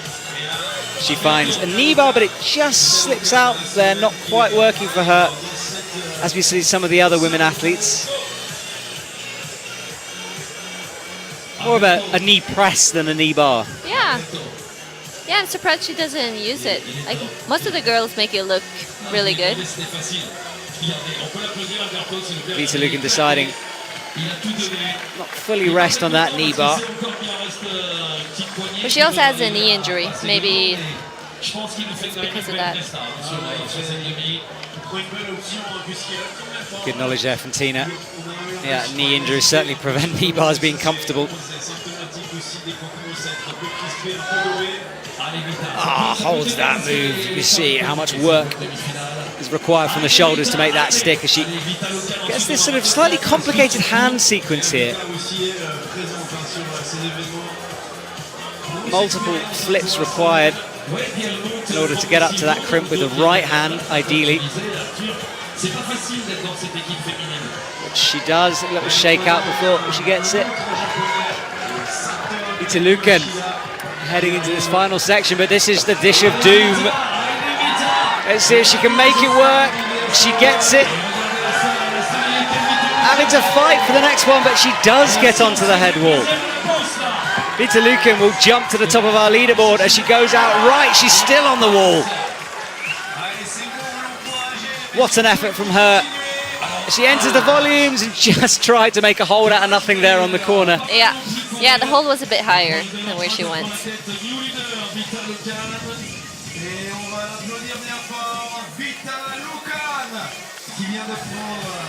Toujours, elle a toujours le sourire. Et t'as vu, là, elle a ramené la main gauche et en fait, le prochain mouvement qu'elle aurait dû faire, c'est là où... Great performance from Vika. C'est là où il faut... Vita Lucan. She unties that knot. That could be enough for a finals place. But we have some big names coming up, including the next woman out on the stage, who is Juliette Chanaudy of France. And currently in action is Satomi Yoshida. Satomi Yoshida. There he is, 17. Looking for his first finals place.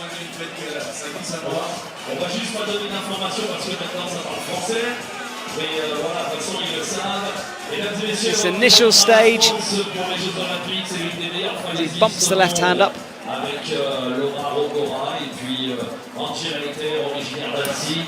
There is Fanny Gibert in the audience.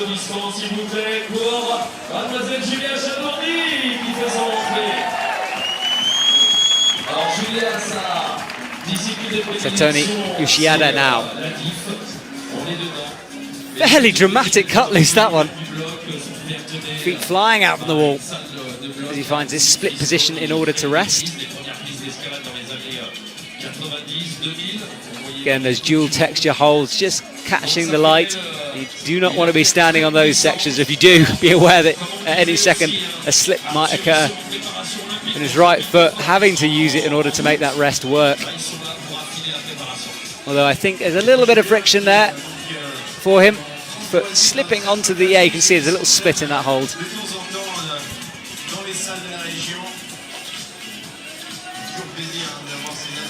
Satomi, not 100% there at the moment, I'd say, as he comes into this rest.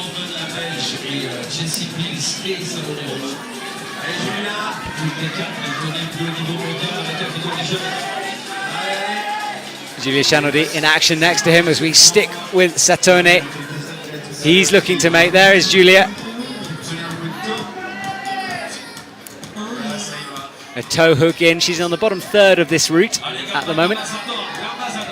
Before the traverse right, Satomi goes right into the bump, makes that work. But he's coming in to one of the hardest parts of this route in a minute. Will he have enough in the tank to get this done as he left foot presses up? Juliette Chanaudy finding every moment to rest that she can.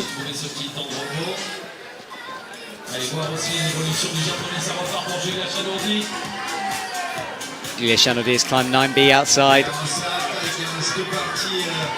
Very experienced rock climber as well as competition climber.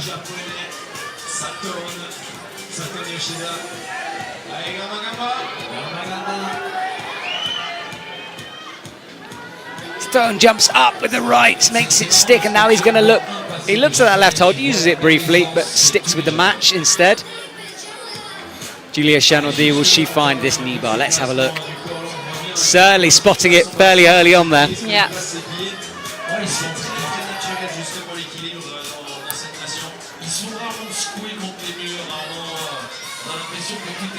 Keeping her arms nice and straight, that's what you want. You don't want to be climbing with your arms bent. It takes up more energy, more muscles. Straight arms. And you can see her resting and moving like that.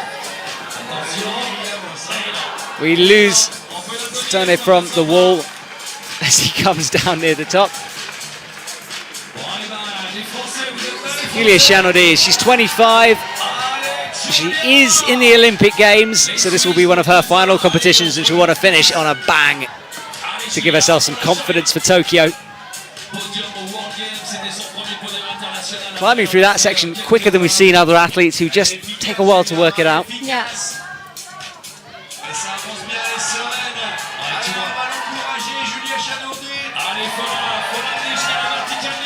Juliette Chanaudy nears the dish of doom. Presses out though easily. Now this is the section where we lost Vita Lucan. There's a screw on the right that she just drops. Looks fairly blind, that move. Hard to tell that those holds are there. Yeah, I agree. We're just both looking up to see if there's any tick marks. And there is a bit of chalk on the wall showing where the hold is, but no obvious tick mark. So it's something that you'd have to read from the ground and remember when you get up there where they are. Yeah. And the fact that Vita Lucan slapped up, missed it entirely, I think shows that it is quite difficult to see. Luka Potoka of Slovenia. We're getting near the end of our semi-finals now. Thank you for sticking with us. It's always fascinating to watch these 26 athletes choosing their way through these routes.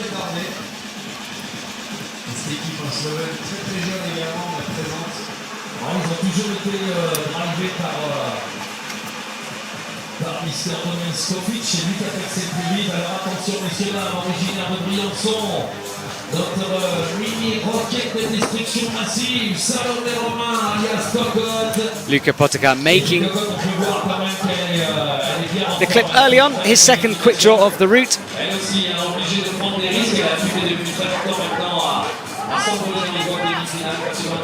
Yeah, he did it in impressive semis in Innsbruck last week. Then didn't quite make it work in finals, but semis was really impressive. Yeah, he'll take confidence from that in this semi-finals. A little cut loose, very near the bolt there as he kicks at the quick draw. To see a replay of that at some point, see how close he got, if he might have touched it. Not meant to touch those bolts, there might be an appeal, we'll see. That is Salome Romain from France. She's 3 quick draws into her semi-final route. Has made finals before.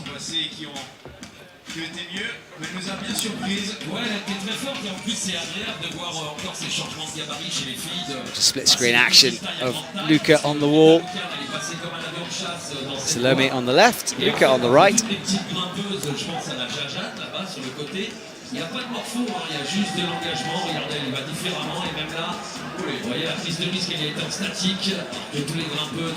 Almost finding a little knee bar there, Luka. He's taking his time through this bottom section.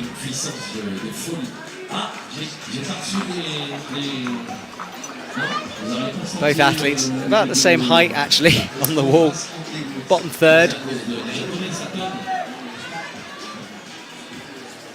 Luka just taking his time through this bottom section.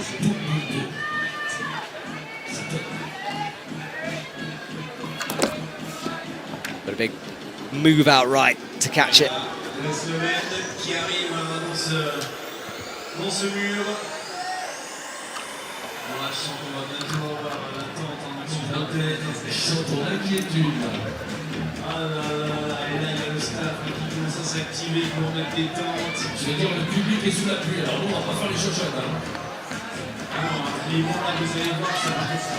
Salome crossing through. This is where we saw a heel hook, which we know doesn't work. She doesn't get tricked by it though, but cutting loose. As Luka, huge spin, almost facing back towards her crowd and loses the foot. Lucky for Luka. Salome Romain.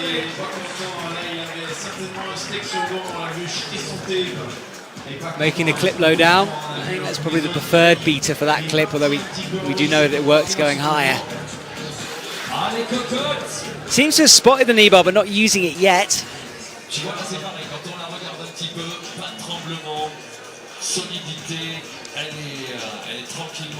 Of course, some athletes loving the knee bar, others perhaps finding it uncomfortable, not the best rest. Yeah. Yeah, often you need a lot of body tension to be in a knee bar, and sometimes it's better to just hang from your fingers, like Salome is doing now. Yeah, foot almost lodged between 2 volumes there. It's pressing both sides of her foot into the wall, just trying to take off the pressure on her arms. She rests for a long time here, shaking out. She's got 2 minutes 39, lots of time. Toe hook in order to get into this crimpy part of the route, which serves as an intermediate section really before the Dish of Doom. Salome making good progress as she comes up into this slightly complicated hand swap section, but moves straight through it with no problem. Great performance so far. Now you can see she grabs the rope with her teeth and she's starting. She just misses that screw on but doesn't need it. Yeah, I think it might be just to block the hold. She looks solid. Come on, come on. Will she hit the screw on? Goes up, but in the same place as Julia Chanaudy, just can't quite stick it. Yeah, she was out with an injury for a few years. It's nice to see her back fighting for spots in finals. Doriane Berton chilling out as she waits to see if she's made finals. That is Sean Bailey from the USA. And a very obvious style, Sean Bailey, when he climbs. You can tell it's him. Has a way of moving that's very unique.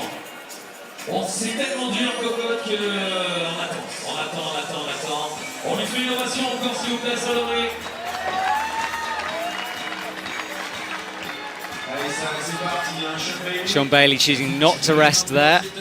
Although maybe thinking about it now as he gets... He's looking for a jump here. Remember, he is on a dual texture with his right foot.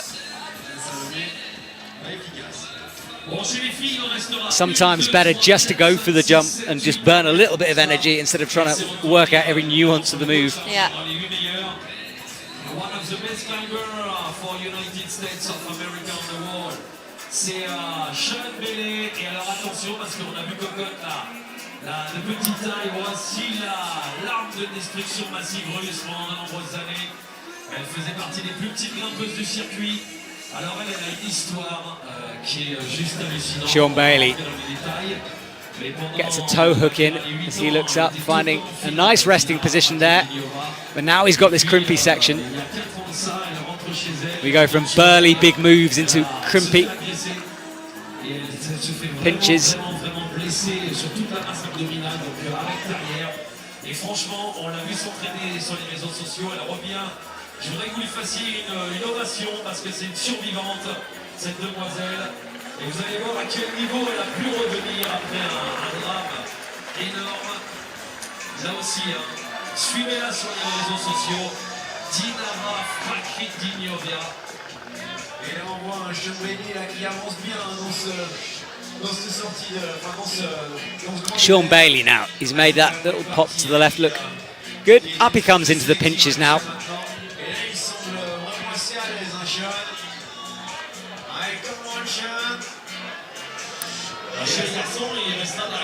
And that style I was talking about, you can see it there, that sort of, I call it dynamic flow from Sean Bailey. He's quite poppy with his movements and yet looks effortless as he comes into the last section of this route.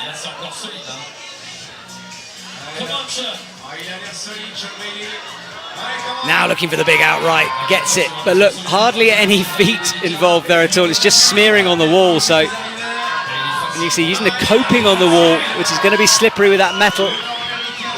Now he's got some footholds as he looks to bump up to the crimp, makes it stick from Sean Bailey, heel in, as he nears this last section of the route. Just the banana holds to come. Bumping the heel, crosses through the right, tiptoeing his fingers into it, tiptoeing his feet up. What a battle from Sean Bailey, and just misses the cross through there. Exciting to watch. Yeah. Yeah, that part looks really hard. Uh-oh. Early slip there from Russia's Dinara Fakhritinovna. Sorry, Fakhrita Dinova. And we Pity. lose her early on. Yeah, that was she couldn't quite recover from that initial hesitation slip. Yeah.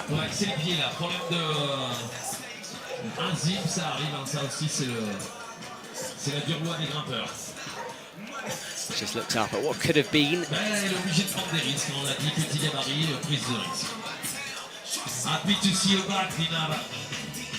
And doing her not there, just dealing with the disappointment, I think. She qualified in a fantastic position and she will be just annoyed at herself for falling off that early, but this route's so difficult. There it is. That's the Dish of Doom in the middle, and that's our men's lead semi-finalists so far. Alberto Gines Lopez, 40 plus points, followed by Sean Bailey. Masahiro Higuchi in third.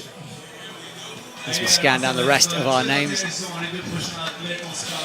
Remember, only 8 athletes will make it through. 8 athletes to climb. So everything can change on our leaderboard as we have a look. The women's provisional, Vita Luken leading the way with 35 plus. Julia Chanaudy with 35. Salome Romain, who we just saw, climb 34. Lana Shusek coming in after that. I think it's strange that Julia and Salome got the same different score. I would think they would get the same. Yeah, the judges having to make a decision on whether they've used the hold to get a plus. Sometimes these scores do change after the competition as appeals come through. Yeah. So don't necessarily take our final leaderboard as gospel. It might change. Kokoro Fuji from Japan. He was in action in Innsbruck in the bouldering finals last week. And that is Alexandra Totkova. She's 16, one of our youngest competitors.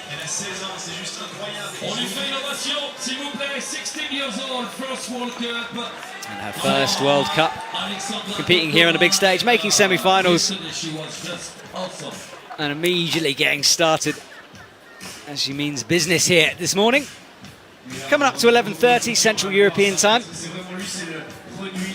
About 7 athletes to go so far to finish off our semi-finals. The finals taking place tonight on the IFSC channel.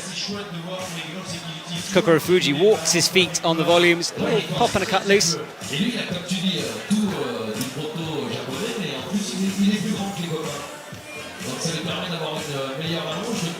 that undercling with the left hand. Tina, body tension is something that we kind of throw around. What does body tension actually mean? Is it just pure core? That's a good question. Well, it's more about just the core. It's like the whole body. Like in TOEICs, you need a lot of tension in order to stay on the wall. We see the athletes using this body tension throughout these walls, especially when it gets overhanging. They're trying to keep their hips in, keep everything still. And you see, some like Kokoro Fuji, when he makes a dynamic move, he can just control the swing.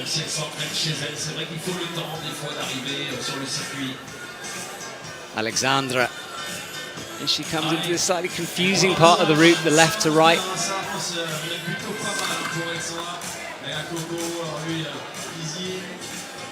Yeah, and when it's steep, it requires a lot of tension in order to stay with the feet on the wall. Like, if you lose them, it's often because you don't have enough tension. Alexandra making the swing out. We see the body tension there as she somehow catches that left crimp. Explosive style from her. Just about to enter the rest. Kokoro Fuji, meanwhile, using that body tension we talked about to stop that swing backwards and looking very in control at the moment. You see that big red volume the athletes will have to step on soon on the top of your screen. Alexandra covered in chalk, giving it everything.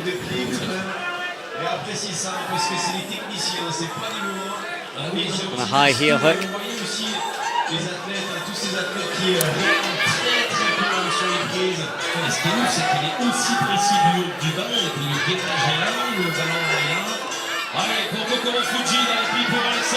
Out to the slope now with the right hand, holds it still with the toe locked in, which she'll have to release in a minute.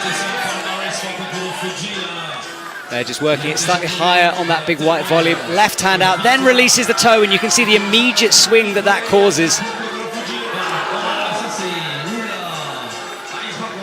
Alexandra in her first World Cup semi-finals, climbing strong here. Reaches out to the left, into the dish of doom as she looks up now to this blind move.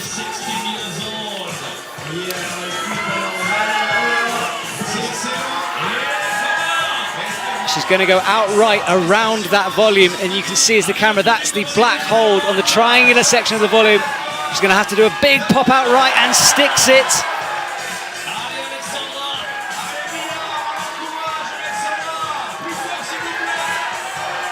crosses through with the left, fingertips on the hold, and finally we lose her. Fantastic performance for her, getting her into the top 8 for sure. Yeah, that was impressive. She looked pretty desperate on the traverse to the right before the knee bar, and still managed to get this high and get a high point. Just congratulations for your first World Cup here in Villars-sur-Roland. Let's see a replay of Kokoro Fuji, see where he lost it. Again, using that coping with the right, and it's the coping that made him slip there, using the little bit of metal. There are no other footholds. That's what caused the pop, a little slip on the metal. The athletes are allowed to use that, and he tried. Domin Skofits in white from Slovenia comes onto the stage. He'd love to make a finals here.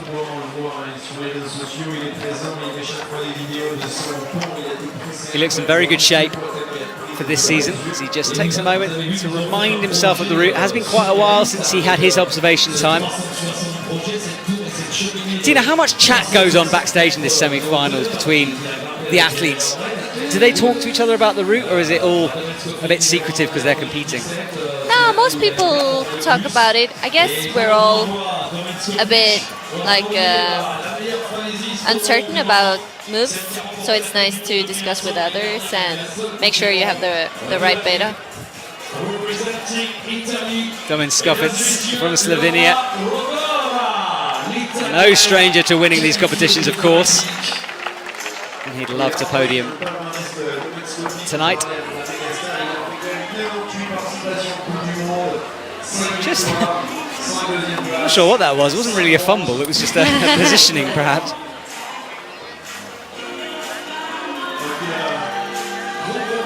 Attacking loose briefly, and that's Laura Rogora. She's 20. Made finals in Innsbruck last week for the lead. And probably our shortest climber, I believe. Yeah, and we know there are some big moves in this women's route, so it'll be interesting to see how she deals with those sections. As Domin Skofits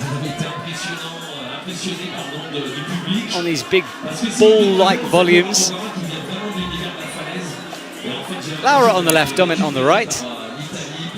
Both athletes in the bottom section of the wall, climbing for a couple of minutes now. Just about a minute done, coming up on the clock. Laura resting with that left hand there in that almost a crack feature, but not quite. No jams here today, sadly. No. I did look at that first of all and think maybe that's a sort of upwards mono undercling, and then I realised that I was being delusional. Cobra crack, that's what I wanted to see on this people. Laura just hesitating a little bit on this move. She chooses to do it very statically. Perhaps thinking better of it now, though, as she's halfway through it. It's a long way to reach on a static move. Danger for Laura, but she makes it work with a pop, eventually just changing the way she did it mid-move. She's so good at those right heel hooks. Finds it so easy to rest in those positions. Domin as well, heel hooking. And the ability to rest is important, isn't it? You can have all the strength in the world, but if you get too pumped, that's over. Yeah. Yeah, every little rest is nice. But usually the rests in the World Cup aren't so good, so there's no reason to stay long. Yeah, we don't want to watch athletes hanging around for 2 minutes. And time out. That would be some severe filling from us at that moment. Laura tends to build pace as she goes in routes.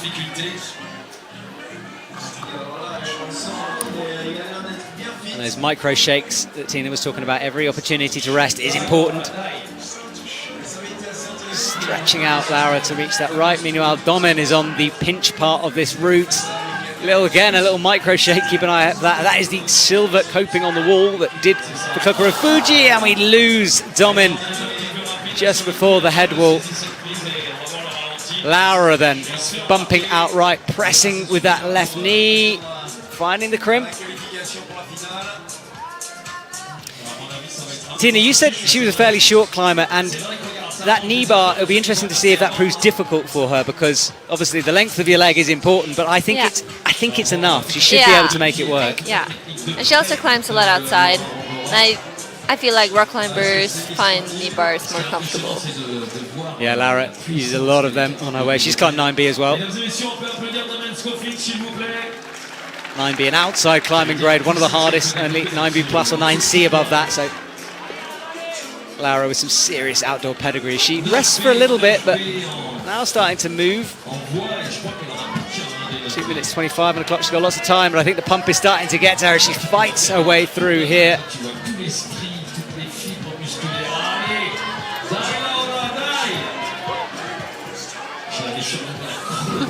Decides to skip the sloper.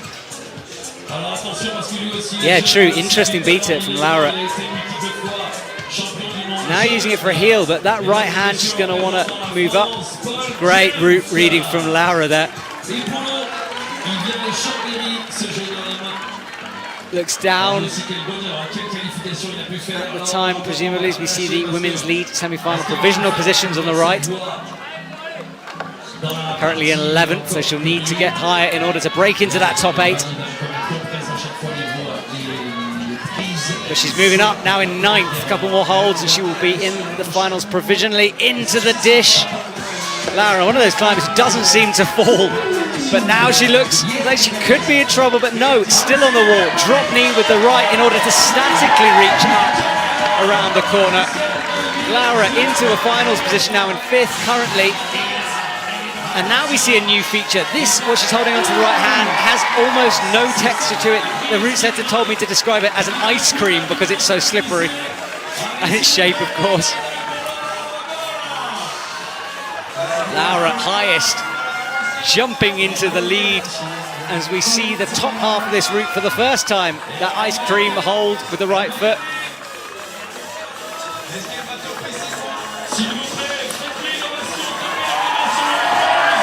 And now a press, and I know that Lara will find a moment to perhaps rest here. Crosses up and through. There's the top of our wall. Will we see our first women's top?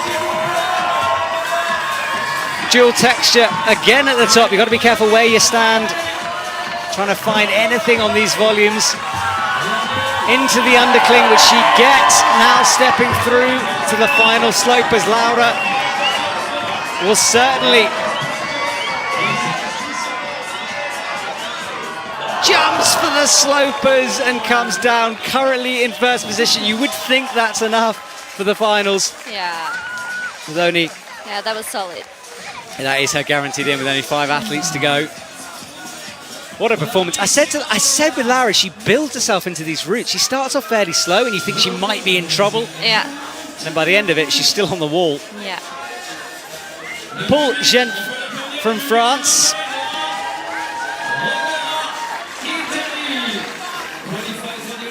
He made it through while we watched Laura, and now into heel hooks for the blue pinches.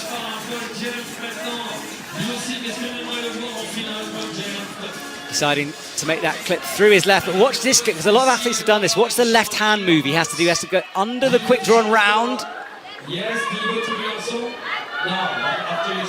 This adds another thing to worry about. You don't want to get tangled up in that rope and mess up the move, but he made it stick.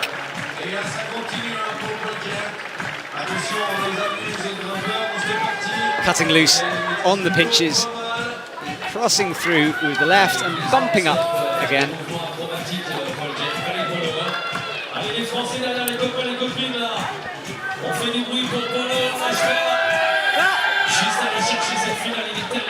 Using the thumb to press against the volume. Closing off the crimp on the left hand with the thumb wrapped over the top as he nears this hard move. He makes it stick. Now we'll look for the clip before traversing out left. Big bump, no, and a power screen to make it stick. Hands starting to shake now, no feet for this next section, and he takes the fall.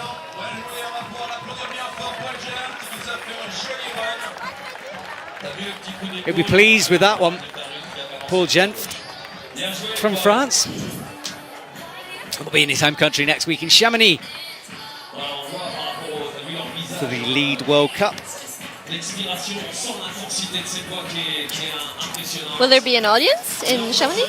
It is ticketed. Okay. So, yeah, we're expecting an audience in Chamonix, to my knowledge anyway. My hometown, so I get to sleep in my own bed before coming to the competition. Mia Krampel, another Olympian, having fought Lučka Rakovic right to the very end for her last Slovenian place on that Olympic ticket.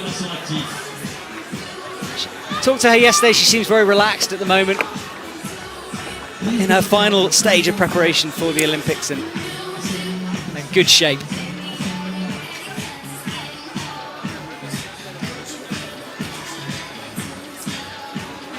Just lay backing this section when you keep your body on one side of the hold, arms straight like that.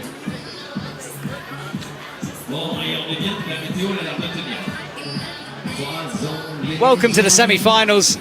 If you're joining us, we're nearing the end now. 5 athletes still to go, all battling for the provisional. Top 8 to make it through into the finals.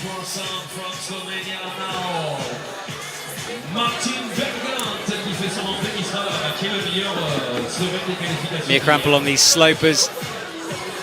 You can see the chalk from the other athletes coming before.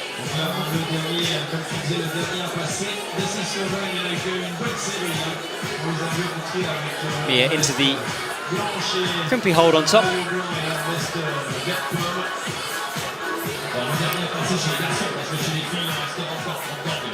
And just squatting down on that left leg in order to rest.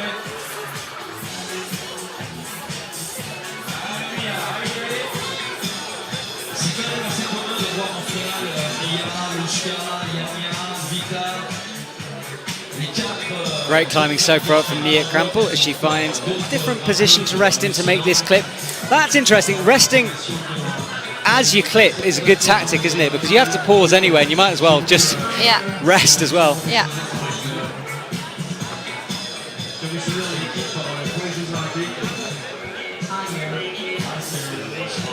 Mia Krampel deciding not to use the knee bar from before.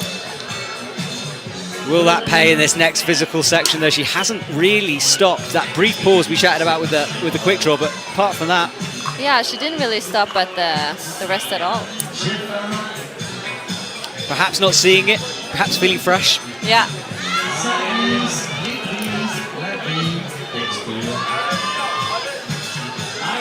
Mia Krampel at the moment, though, looking in good shape as she comes up. This is the right hand. She gets her feet almost horizontal in that body position, using the sloper now. Flicks the feet around to the left before she'll make this clip, just brushing the quick draw. Problem is, if she carries on, though, she's going to have to come back for that quick draw. Looking for a very insecure heel in order to make this clip work. Still going high, onto the crimp.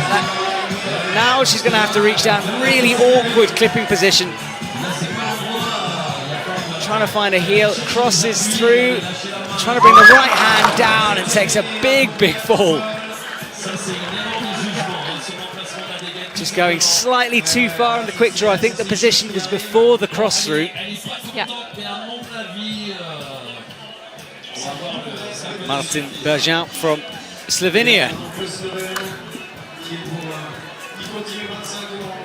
Yeah, he did a good qualifier yesterday, topping the second one, I think.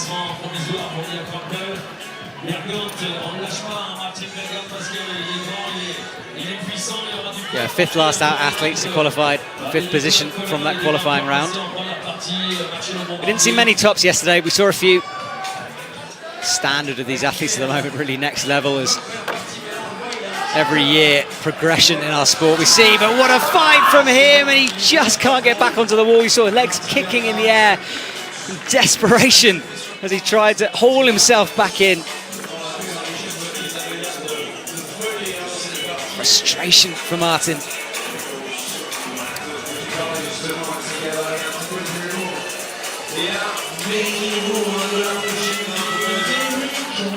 That's not going to be enough for the finals for him. Just a mistake, I think. Natalia Grossman on the bottom left of your screen there. She's just come out. Of course, multiple gold medals this year already in the bouldering competitions. Yeah, very impressive. Missed out in the final in Innsbruck, but let's see how she does today in these slightly cooler conditions.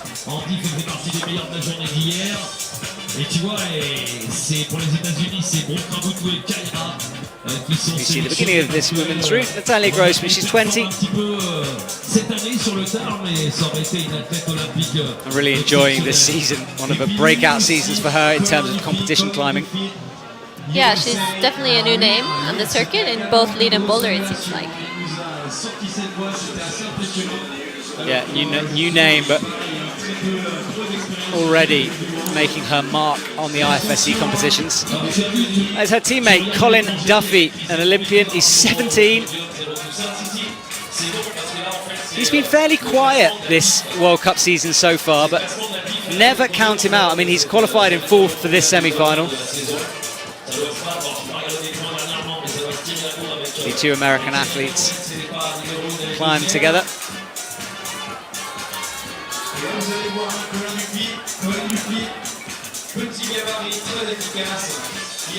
Natalia Grossman on the left-hand side of your screen, Colin Duffy on the right.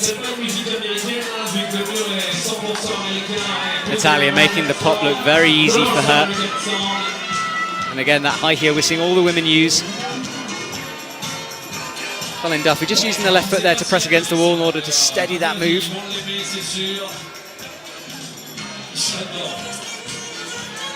Natalia hesitating slightly, but what a big splits move to press into these slopers.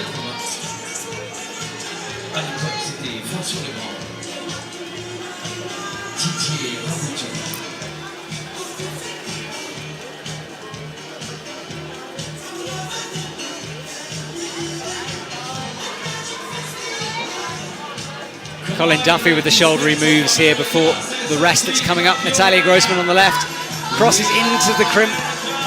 No real thumb. You can see her fighting for the thumb there, but hard to get it.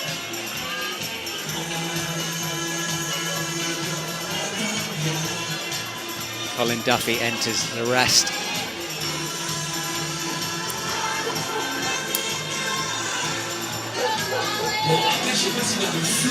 Natalia Grossman using a swing momentum in order to make that move.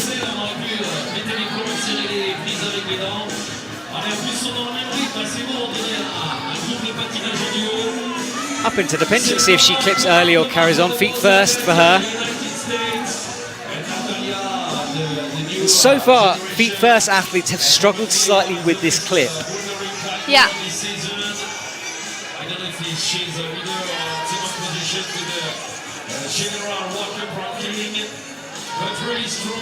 And now she changes her beat at getting this knee. Some people start to hesitate here. They realize they've gone past the clip, and Natalia, I think she realizes she can clip it from above when she makes this next move. Colin Duffy cuts loose meanwhile on the right.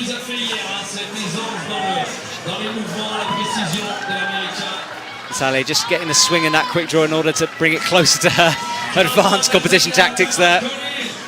These quick draws extended here, usually to stop some rope drag or to make a clip easy. The route setter is thinking about every aspect of these routes. As Natalia makes another clip.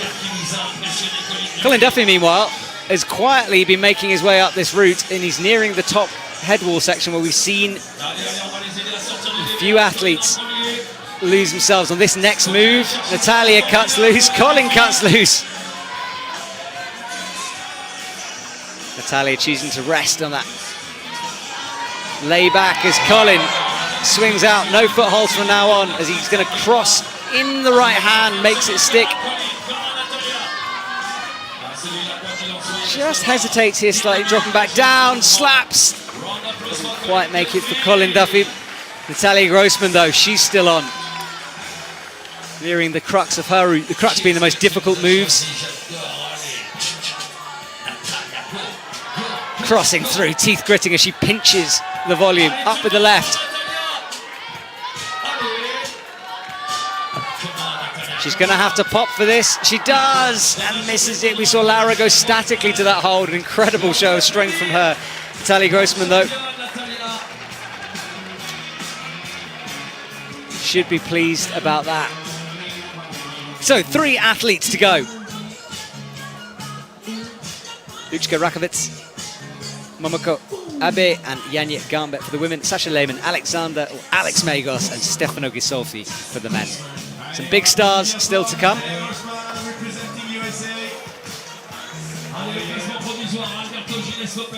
Alberto Gines Lopez currently leading the way with 40 plus, followed by Sean Bailey and Massimo Higuchi, Sebastian Hanke, Zento Marushita and Colin Duffy.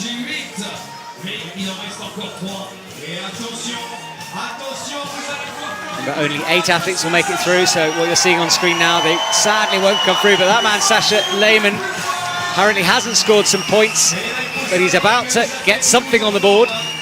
Women's lead semi-final, Laura Rigora heading the way, Alexandra Kotkova, Vita Luken, Mia Krampel, Julia Shanodi, Natalia Grossman, Salome Roman and Lana Shusek are top 8 at the moment, but 3 athletes to come.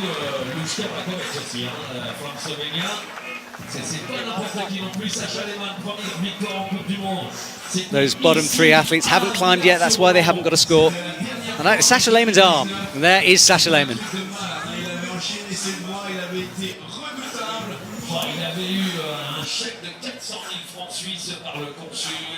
Gold medalist here last year. He'd love to repeat that performance here in Villars. Heartbreakingly close to the Olympics for him, and he's having a fantastic season so far.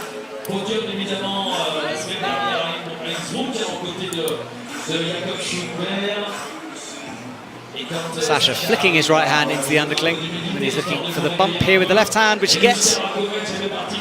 That is Lučka Rakovic. Certainly an athlete we'd expect to be knocking on the door of the finals. Yeah.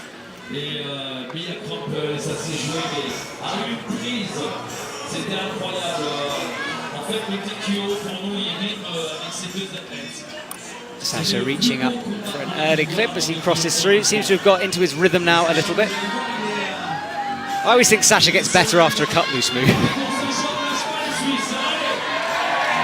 And he's had a few now, so he should be very relaxed. There's Lučka on the left-hand side. She gets a high heel.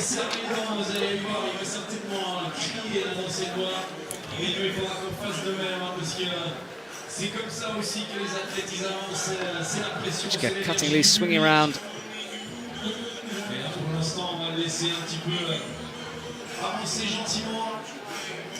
Lučka just taking a moment on these slopers. It's not one of the hardest positions or sections of the route, but she doesn't want to blow it. Now she's through safely, swinging the feet round and into the crimps, as Sasha Lehmann finds the rest on the men's route.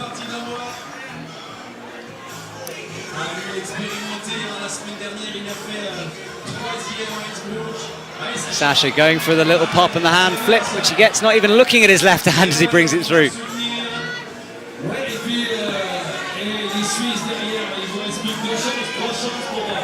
And Lučka just closing off that crimp.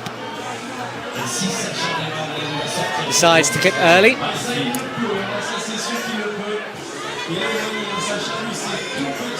A heel hook knee bar, interesting. We've seen most athletes with toe there. She's into the heel.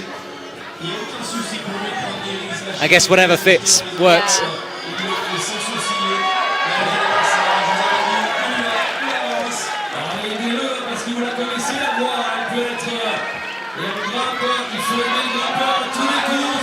Sasha Lehmann, as the crowd get behind their hometown hero. Every move being cheered on, but he is having to battle here a little bit. Slapping out, just getting it, closing it off. And this next move will be a big one for Sasha as he makes the clip early. Lučka, though, is cruising through this bottom. Slight hesitation there with the right hand, makes it stick. Sasha into the head wall as he looks for the big pop with no hesitation. You could tell he was getting tired. He had to get it done quickly. Little wave to the audience.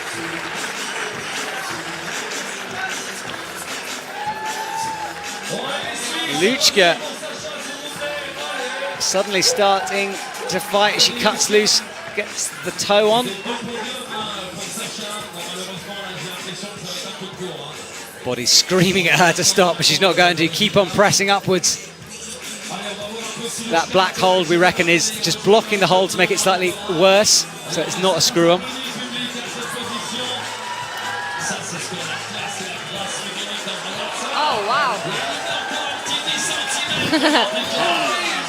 Huge split rest there.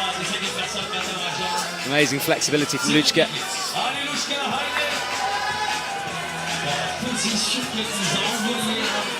Goes dynamically and makes it stick.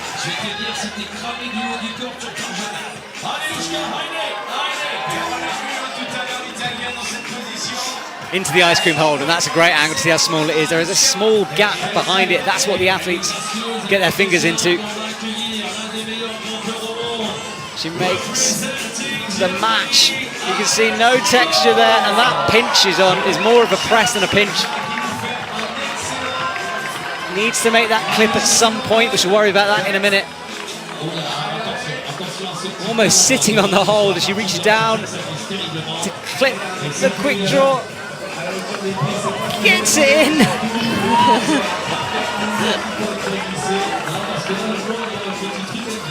Finding a great little position there, high up on the wall, almost sitting out with the left. Now using the body tension to come in, doesn't make it stick. Great performance from Luchka.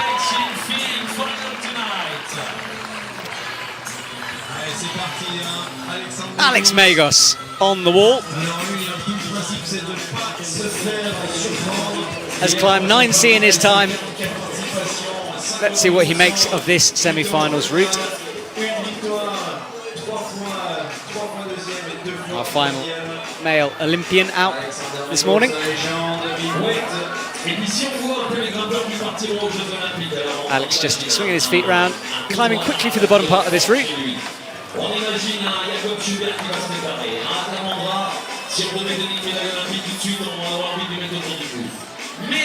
These camera angles, great from the wall. We can really see the athlete's perspective of these climbs as he makes that clip around his arm.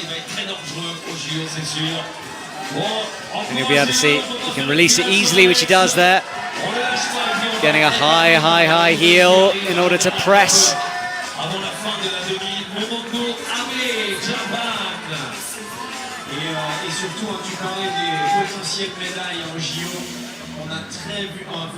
Alex in a huge splits move. Athletes having to work flexibility as much as strength. Yeah.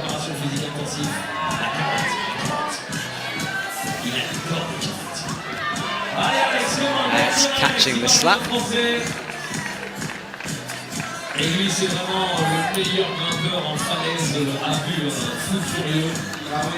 There he is with the heel hook before entering this section, finding a good moment to rest it, and he'll need it because we know how draining this next part of the route is.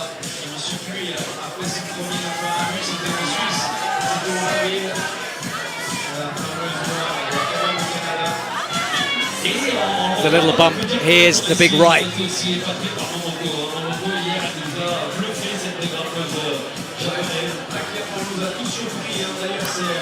Making that look easy, not really leading that left, and he'll touch it briefly in order to make the foot swap.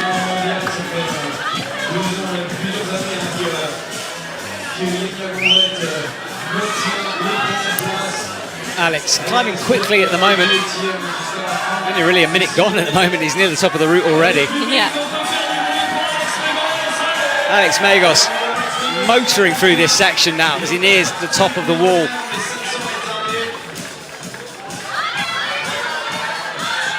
Swings out left, makes it stick easily, and now the last foothold, his left foot's on as he brings the right through. From now on, it's only... Alex, interestingly, goes straight up with the right foot. We see most athletes padding across that volume. Alex has not really stopped yet. Up to the crimp, just drops it. Claps to the crowd.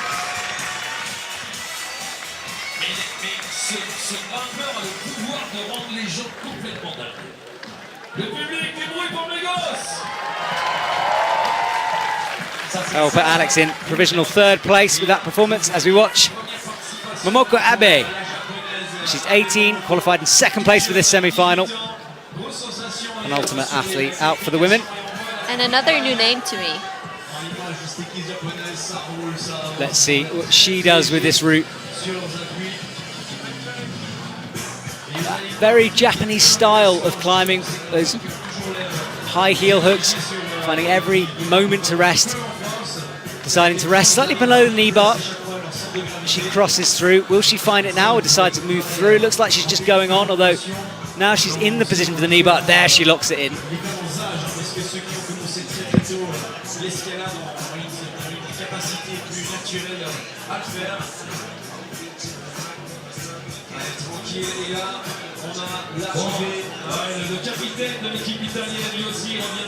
Using that knee bar all the way through in order to get these moves and then the high heel into the sloper.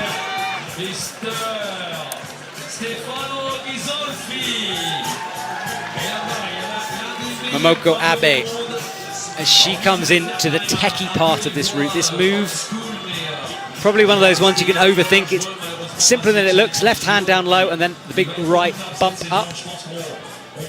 She reads it very well, getting herself in the right position, up easily into the reach.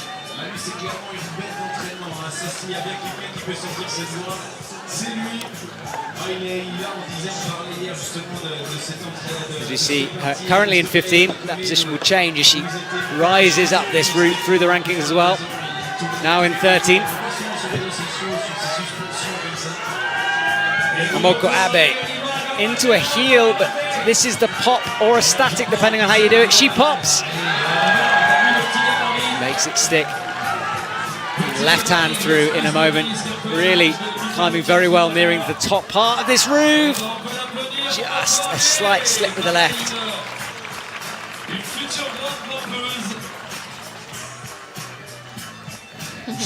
Thanks to the crowd. Stefano Gisolfi, our final male athlete, out on the lead wall. Always one of the favourites and in good form at the moment. Came second in Innsbruck last week.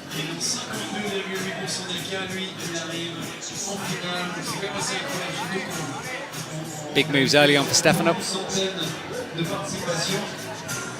Alors lui, si vous l'avez suivi sur les réseaux sociaux pendant le confinement, il m'a fatigué, Stéphano.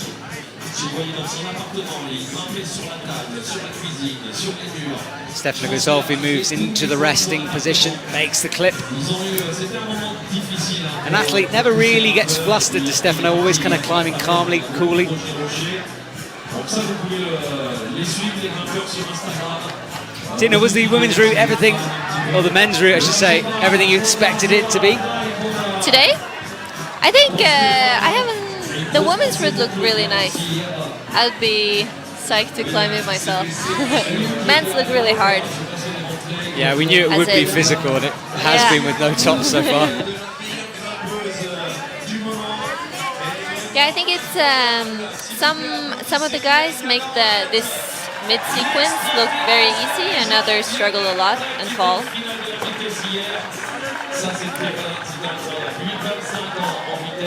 Yanni Gambret there, she's just come out on stage.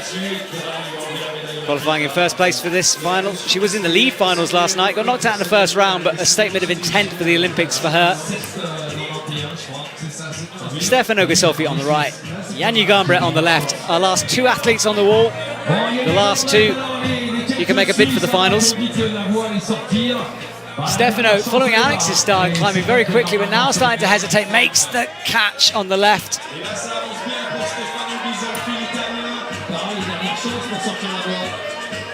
Comes back down, deciding not to clip yet. He's getting to the end of his tether, but now he's going to have to clip, and this could be awkward for him. It's very stretched out. You can see trying to find a toe hook in order to make the clip. Decides against it, goes with the right.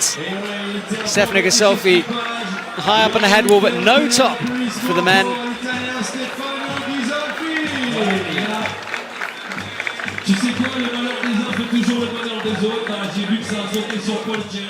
As we watch Yanni Gambret, will we see a top for the women? We haven't seen one yet. According to our scores, that's not enough for Stefano Gisolfi to make it into the finals. We just watched him. What can Yanni do? She comes out into the slopers now. Big cut loose and a swing.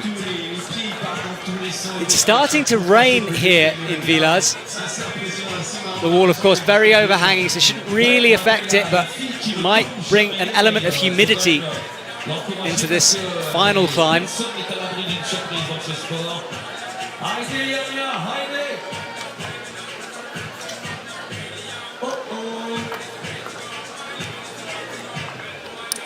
Yanya makes the clip, climbing well at the moment. She's so good at balancing speed when she climbs. Yeah. Seems like she can time it down to the last 10 seconds in a route and still have time to spare. Je pense qu'aucun pays du monde sur cette tournée de difficulté ne veut une finale sans Yanya clips low, taking this moment to rest. We know there's really two rests here. There's the one she's currently in, and then there's the knee bar rest coming up if she decides to use it.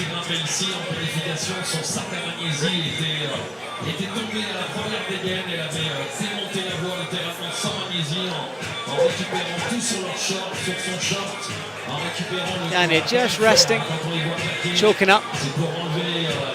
Looks like she's not going to use this knee bar, deciding instead with the lower heel. But there's the knee, Yanya. Is she going to use it? She doesn't. She's rested enough, I think. Heel hooks that hold.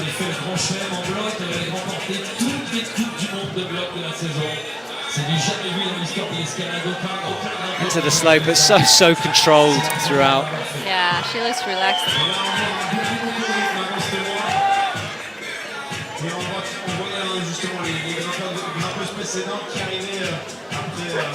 Yanya. Wow, new Bounces out beta. left.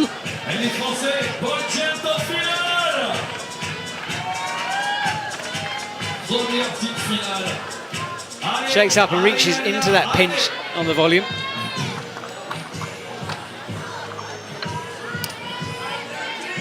Will we see a final top in the women's semi-final? It would be nice to get a clip of the chains. Yanya almost brushing that hold there as she comes into it, into that dish. We saw so many athletes lose. Now this is the tricky little hop. She sets herself up, makes it look easy. Yanya then, she's in the vertical section of this wall. Ice cream hold coming up.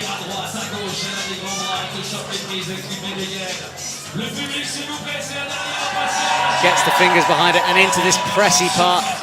Good little rest there if you can make it work with that high left foot.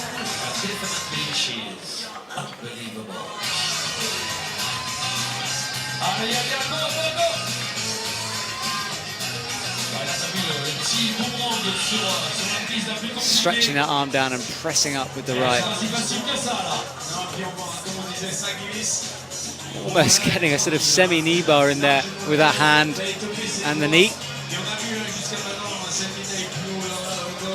Yanya, she's got 1:45 on the clock, so plenty of time in order to do this, and she'd love a top.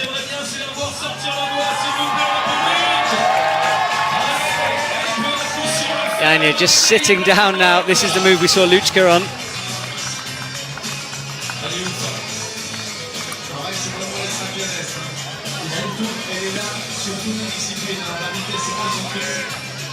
Yanya crossing through, finding every moment to rest as she looks down.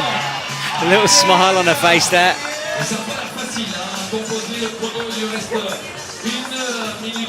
Just working it out. The route setters told me this section is very complicated. It's hard to read.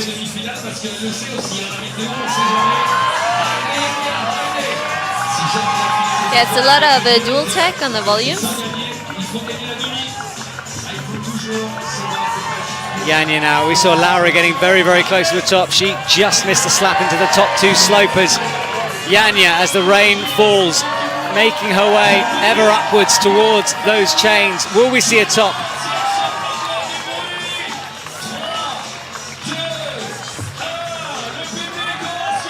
MC urging her on for the jump. Here it is. Pop, and she holds it. Yanya Gambret will top this route out, and she makes the clip. Oh, hesitates the clip for a second, having to fight a little bit, finally gets it done. Yanya Gambret, our final athlete out this afternoon, makes it done. She will move into the finals. Tina, what a competition. Great routes and a real battle. Yeah. Yeah, you had to get really high on both routes, I guess, to make finals. So that is our men's finalists: Alberto Gines Lopez, Sean Bailey, Alex Megos, Masahiro Hugachi, Sebastian Halkel, Zento Morushati, and Colin Duffy, and Paul Genft will be in our finals later on this evening. Set a reminder for that, live on YouTube on the live stream. As we scroll down to the athletes who didn't quite make it into our top 8. Some surprises along the way, perhaps. A few athletes missing out. Tough, tough route. We're back tonight with the finals. And for the women, let's have a look at our finalists for tonight.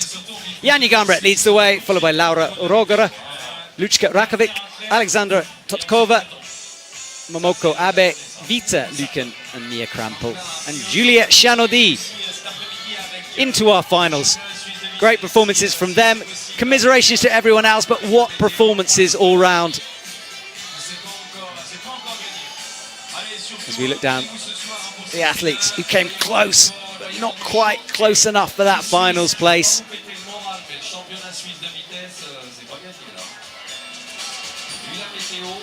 So Tina, thank you so much for joining me in the commentary booth. Thanks for having me. It's great to have you, and we will be back this evening for the finals. Looking forward to having you. Have a lovely afternoon, and we'll see you soon.